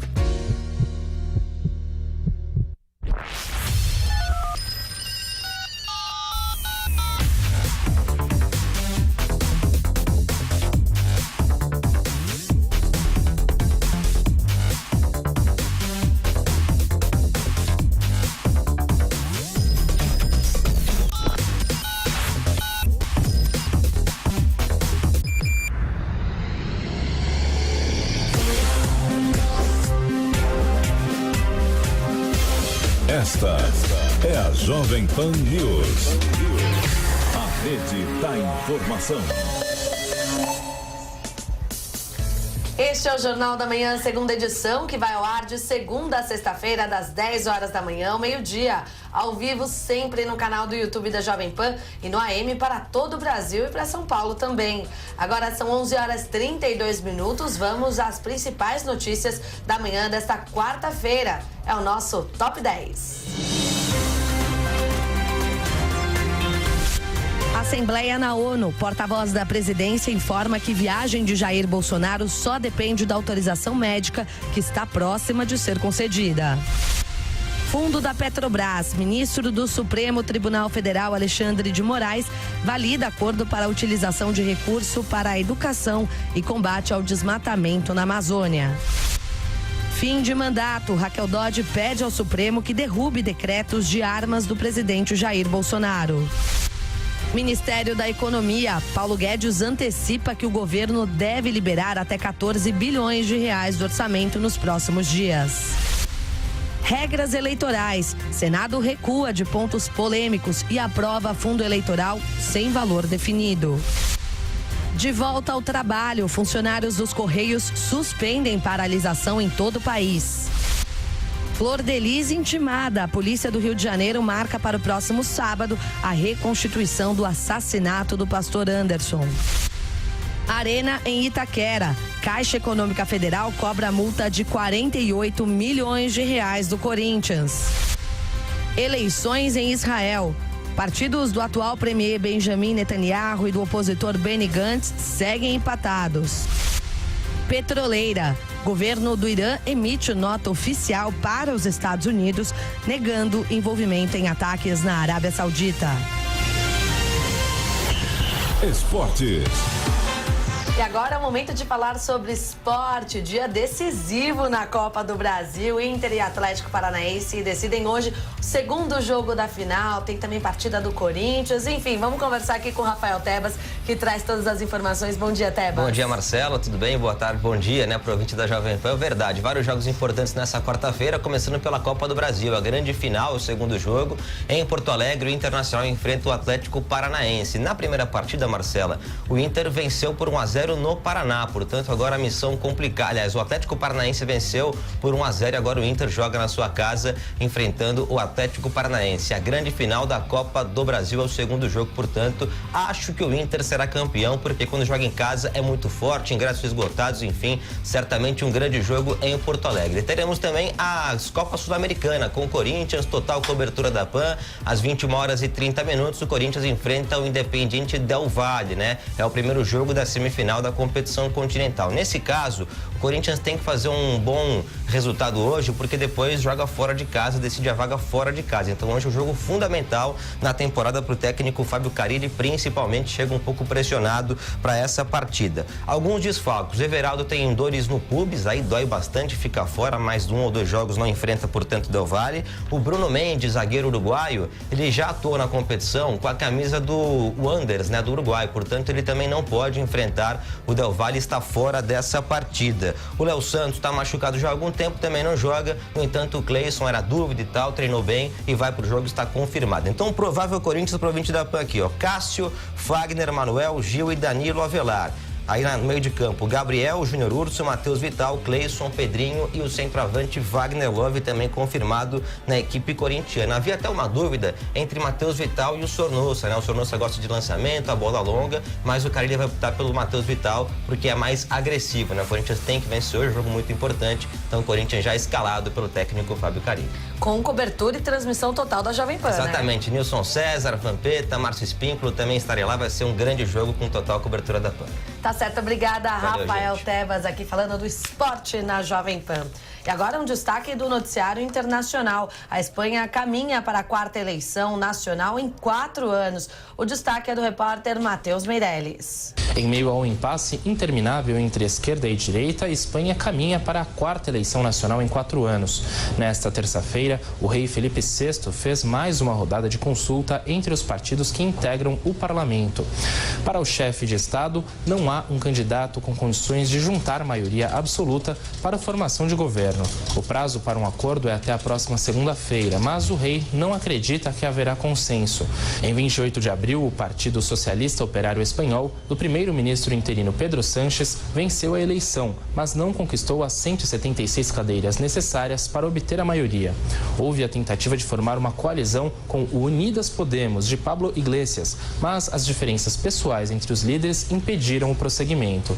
Em entrevista coletiva após o anúncio do rei, o premier interino Pedro Sánchez confirmou que a expectativa é de novas eleições. O resultado é claro, não há una mayoría en el Congreso de los Diputados que garantice la formación de un gobierno, por lo que el país se ve abocado a una repetición electoral el próximo día 10 de noviembre. Já almejando um resultado positivo na eleição do dia 10 de novembro, Pedro Sánchez pediu para a população ir às urnas.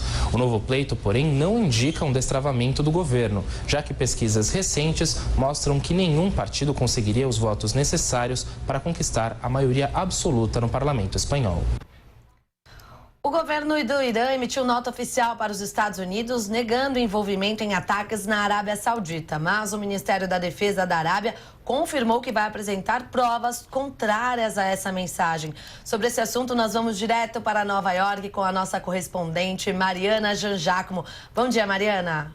Olá, bom dia a todos. O Ministério da Defesa da Arábia Saudita anunciou que deve fazer ainda hoje uma coletiva de imprensa para mostrar evidências materiais, provas de que o Irã esteve sim envolvido nos ataques à petroleira Aramco, que prejudicaram cerca de 5% da produção total de petróleo. A gente lembra, né, que logo depois do ataque, um grupo rebelde do Iêmen assumiu a autoria, mas também logo em seguida o secretário de Estado norte-americano, Mike Pompeo, disse que não há evidências de que esses ataques vieram do Iêmen e que, portanto, o Irã realmente estaria por trás dos ataques. Agora fica a expectativa sobre como os Estados Unidos vão reagir se realmente ficar comprovado que os ataques partiram do Irã. Ontem, o Pentágono recomendou muita cautela ao presidente norte-americano Donald Trump na hora de responder aos ataques. A preocupação é evitar um conflito com o Irã, porque apesar de ter sido um ataque que, é claro, prejudicou a economia do mundo inteiro, esse não foi um ataque aqui nos Estados Unidos, nem direcionado especificamente aos Estados Unidos. Então, por isso, essa preocupação em evitar um conflito com o Irã neste momento. E aí o Trump também já disse que não é o objetivo entrar em guerra com ninguém. Agora, o Irã nega essas acusações dos Estados Unidos e da Arábia Saudita. O presidente iraniano Hassan Rouhani chegou a dizer que quem está criando conflitos é os Estados Unidos e culpou os Estados Unidos pela guerra no Iêmen. E aí também o presidente voltou a dizer que esse grupo rebelde do Iêmen que foi o culpado pelos ataques. Agora, mudando um pouquinho de assunto, um acidente na noite de ontem chocou aqui os Estados Unidos. Por volta das 9 horas da noite, na cidade de New Rochelle, que fica aqui ao norte do estado de Nova York, um motorista de uma Mercedes bateu o carro na entrada de uma Trump Plaza, que é uma torre de uma residência de luxo. Na verdade, a empresa de Donald Trump tem várias dessas torres de luxo espalhadas por todo o país. E esse carro, é claro, destruiu toda a recepção do prédio, foi parar lá no meio da recepção. 3 pessoas ficaram levemente feridas, por sorte, né? Não aconteceu nada mais grave. E o mais impressionante é que, de acordo com testemunhas ali que viram a cena, o motorista, aparentemente bêbado, logo depois do acidente, apenas se levantou tranquilamente do carro, saiu do carro e se sentou em um dos sofás da recepção.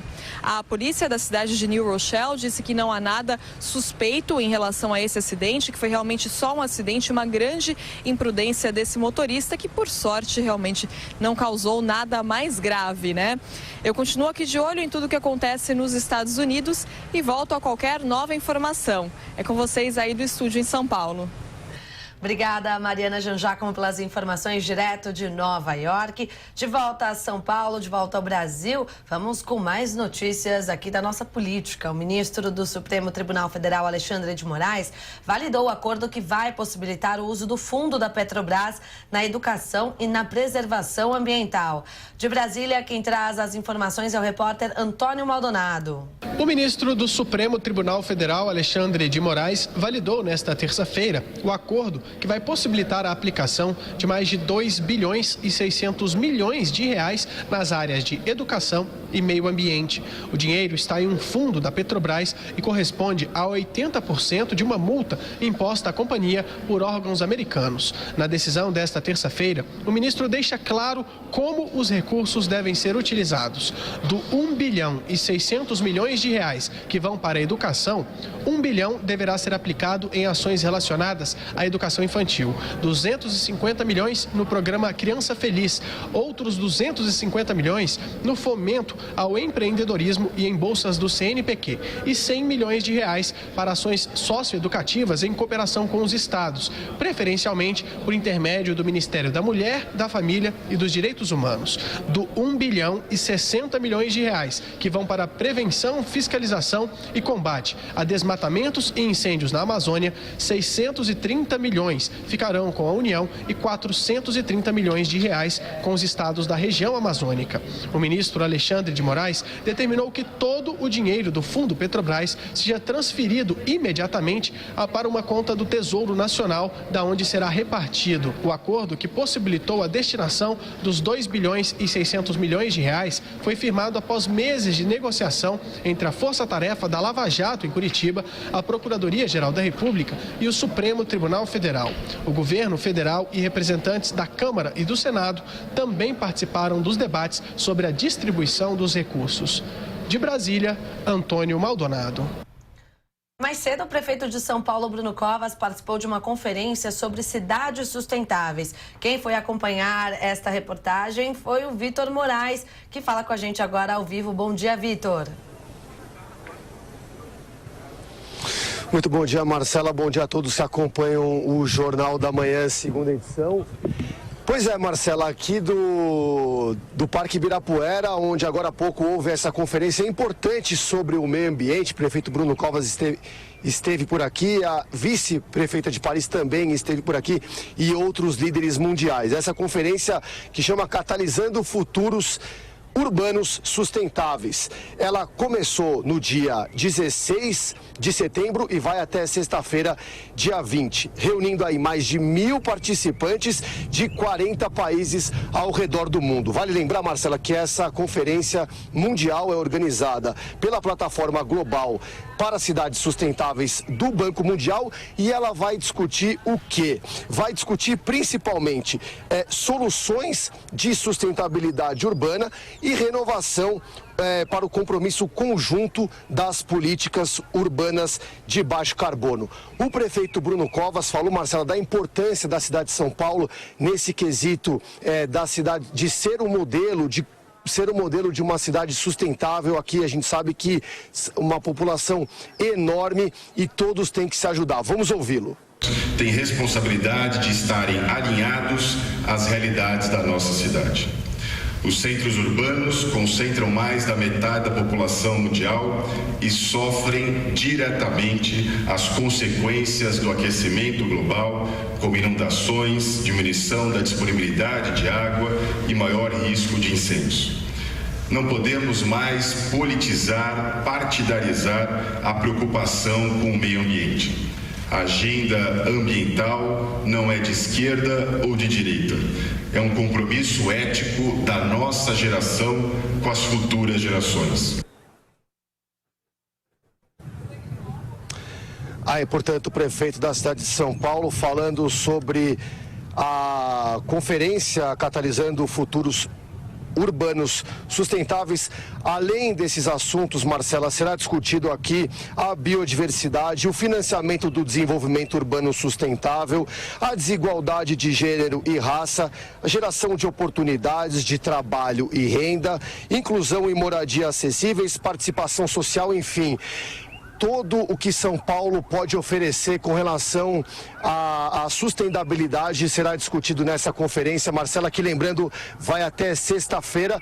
Inclusive, São Paulo é uma cidade que já é modelo, por exemplo, de algumas coisas como o transporte de bikes e também a questão da reciclagem da comida, Marcela. Então, todos esses temas serão discutidos por aqui. Muito legal, Vitor. Obrigada pelas suas informações. Realmente um tema de extrema importância, principalmente se falando na capital paulista. A gente traz aqui todos os dias no Jornal da Manhã informações sobre a despoluição do Rio Pinheiros e fala bastante dessa questão da sustentabilidade, que é de fato muito importante se pensar em coleta seletiva, também na transformação dos alimentos, né, dos restos de alimento. Então são temas de extrema importância, como o próprio prefeito disse, não é de um partido ou de outro, de uma linha de pensamento ou de outra, mas sim uma responsabilidade de todos os cidadãos que precisam estar atentos para que o futuro é sustentável. A gente tem que saber se adequar e mudar a nossa mentalidade sobre isso. Muito obrigada pelas suas informações, Vitor Moraes. Um bom trabalho para você aí. Muito obrigado, Marcela. Bom trabalho para você também. E a indústria paulista fechou 5.000 vagas de emprego em agosto. Quem traz os detalhes é Marcelo Matos. A indústria paulista fecha 5.000 postos em agosto. No acumulado do ano, o saldo negativo totaliza menos 5.500 empregos. O assessor de assuntos estratégicos da Fiesp, André Rebelo, explica que a pesquisa aponta 50% dos setores com variações negativas, mas há uma melhor expectativa para o segundo semestre. Encomendas até outubro, entregas em novembro, aí já é preparar férias coletivas e etc. Dezembro já vai tirando o pé do acelerador. E aí tem mais demissões também no setor? Aí tem um movimento de sazonalidade, né? Novembro e dezembro é movimento tradicionalmente de redução de quadro e que volta a contratar depois a partir de janeiro. Os destaques negativos são veículos automotores, reboques e também carrocerias, couro e calçados, produtos de borracha e plástico. Os positivos, produtos diversos de minerais não metálicos, celulose e papel. Léo Pinheiro deixa a cadeia e passa a usar tornozeleira eletrônica. O ex-presidente da OAS compareceu nesta terça-feira a uma audiência na 12ª Vara Federal de Execuções Penais de Curitiba para receber o equipamento. Preso desde 2016, o empreiteiro teve a progressão de regime concedida na última sexta-feira e ficará em prisão domiciliar na cidade de São Paulo. Na ocasião, o STF homologou o acordo de delação premiada de Pinheiro após 2 anos de negociação. O Ministério Público de São Paulo acolhe relatório policial e faz uma denúncia à Justiça, modelo que acusava Neymar de estupro.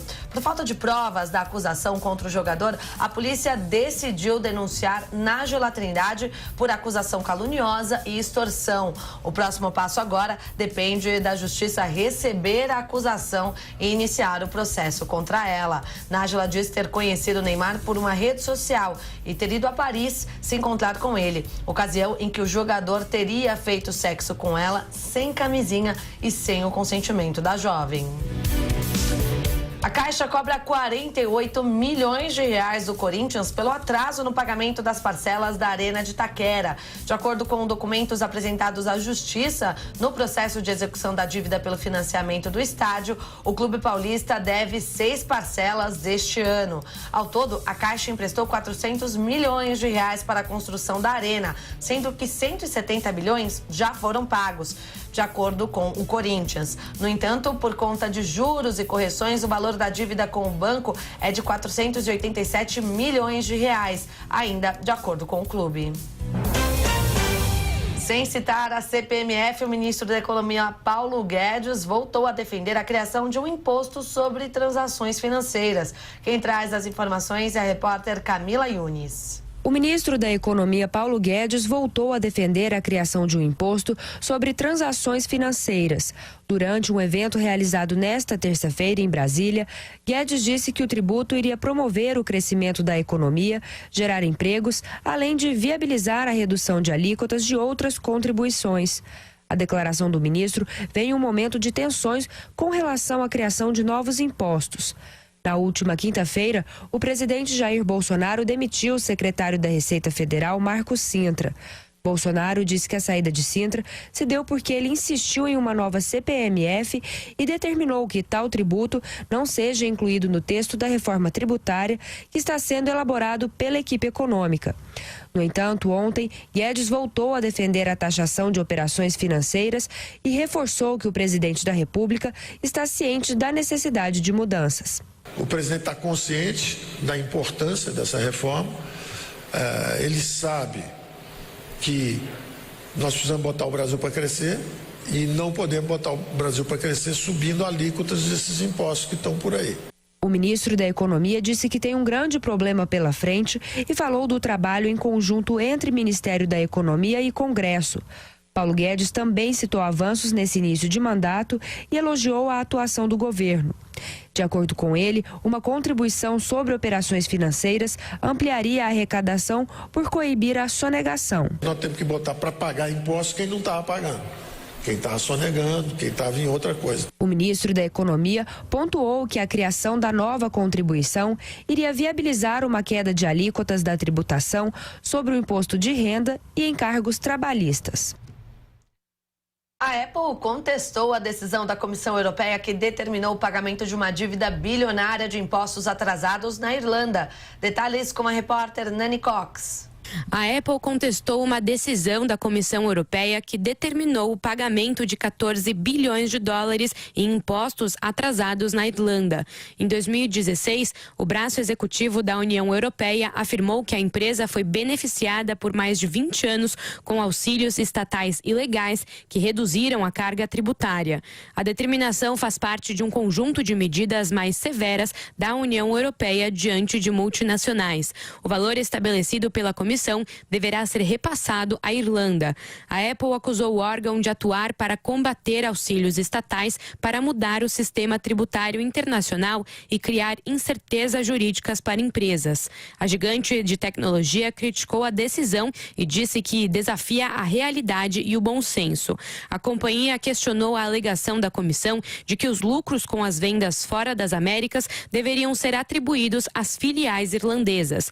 De acordo com os advogados dados da empresa, as atividades desenvolvidas pelos escritórios na Irlanda não envolvem criação, desenvolvimentos ou gerenciamentos dos direitos de propriedade intelectual. Desta forma, eles afirmam que as atividades não poderiam ser responsáveis por quase todos os lucros da Apple fora das Américas. A defesa da Comissão Europeia respondeu que as alegações da Apple são inconsequentes e irrelevantes. Os advogados do órgão disseram que Dublin tributou as filiais e não a empresa, garantindo um tratamento excepcionalmente vantajoso para a multinacional. A Irlanda, que teve a economia beneficiada pelos investimentos de empresas atraídas pelas baixas taxas de impostos, também apela contra a decisão. Os irlandeses afirmaram que o caso se deve a uma incompatibilidade entre os sistemas tributários dos dois países. E o governo federal lançou nesta terça-feira uma campanha de combate ao suicídio entre os jovens. Detalhes com Vitor Brown.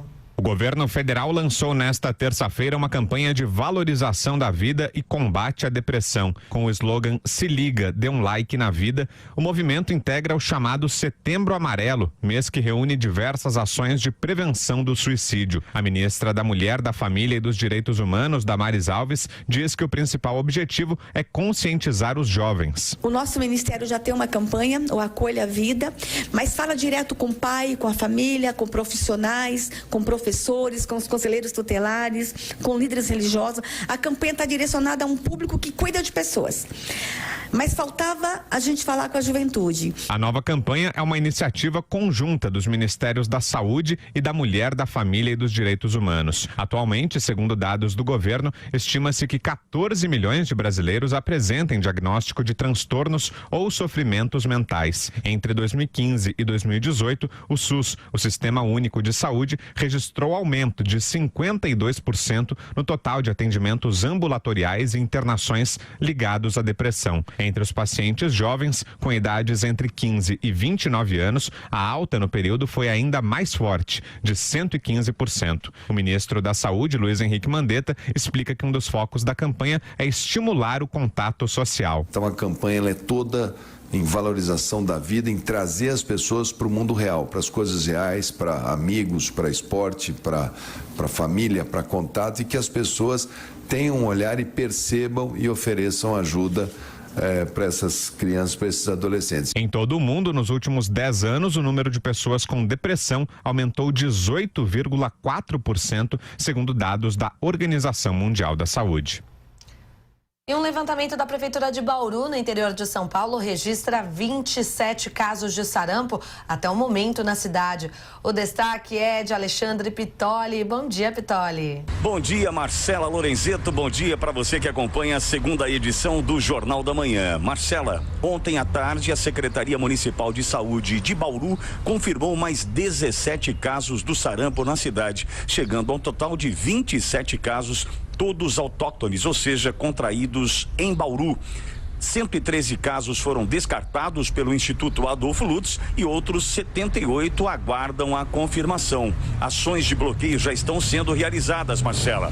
E mais 10 cidades da região centro-oeste paulista também têm casos confirmados de sarampo. Entre elas, Marília, com 10 casos da doença registrados neste ano de 2019, Marcela.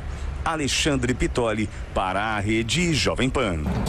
Obrigada, Pitoli, pelas suas informações e ponto final nessa edição do Jornal da Manhã, segunda edição. Agradeço você a sua companhia e te espero amanhã a partir das 10 horas da manhã. Uma excelente quarta-feira a todos. Jovem Pan News. Jovem Pan.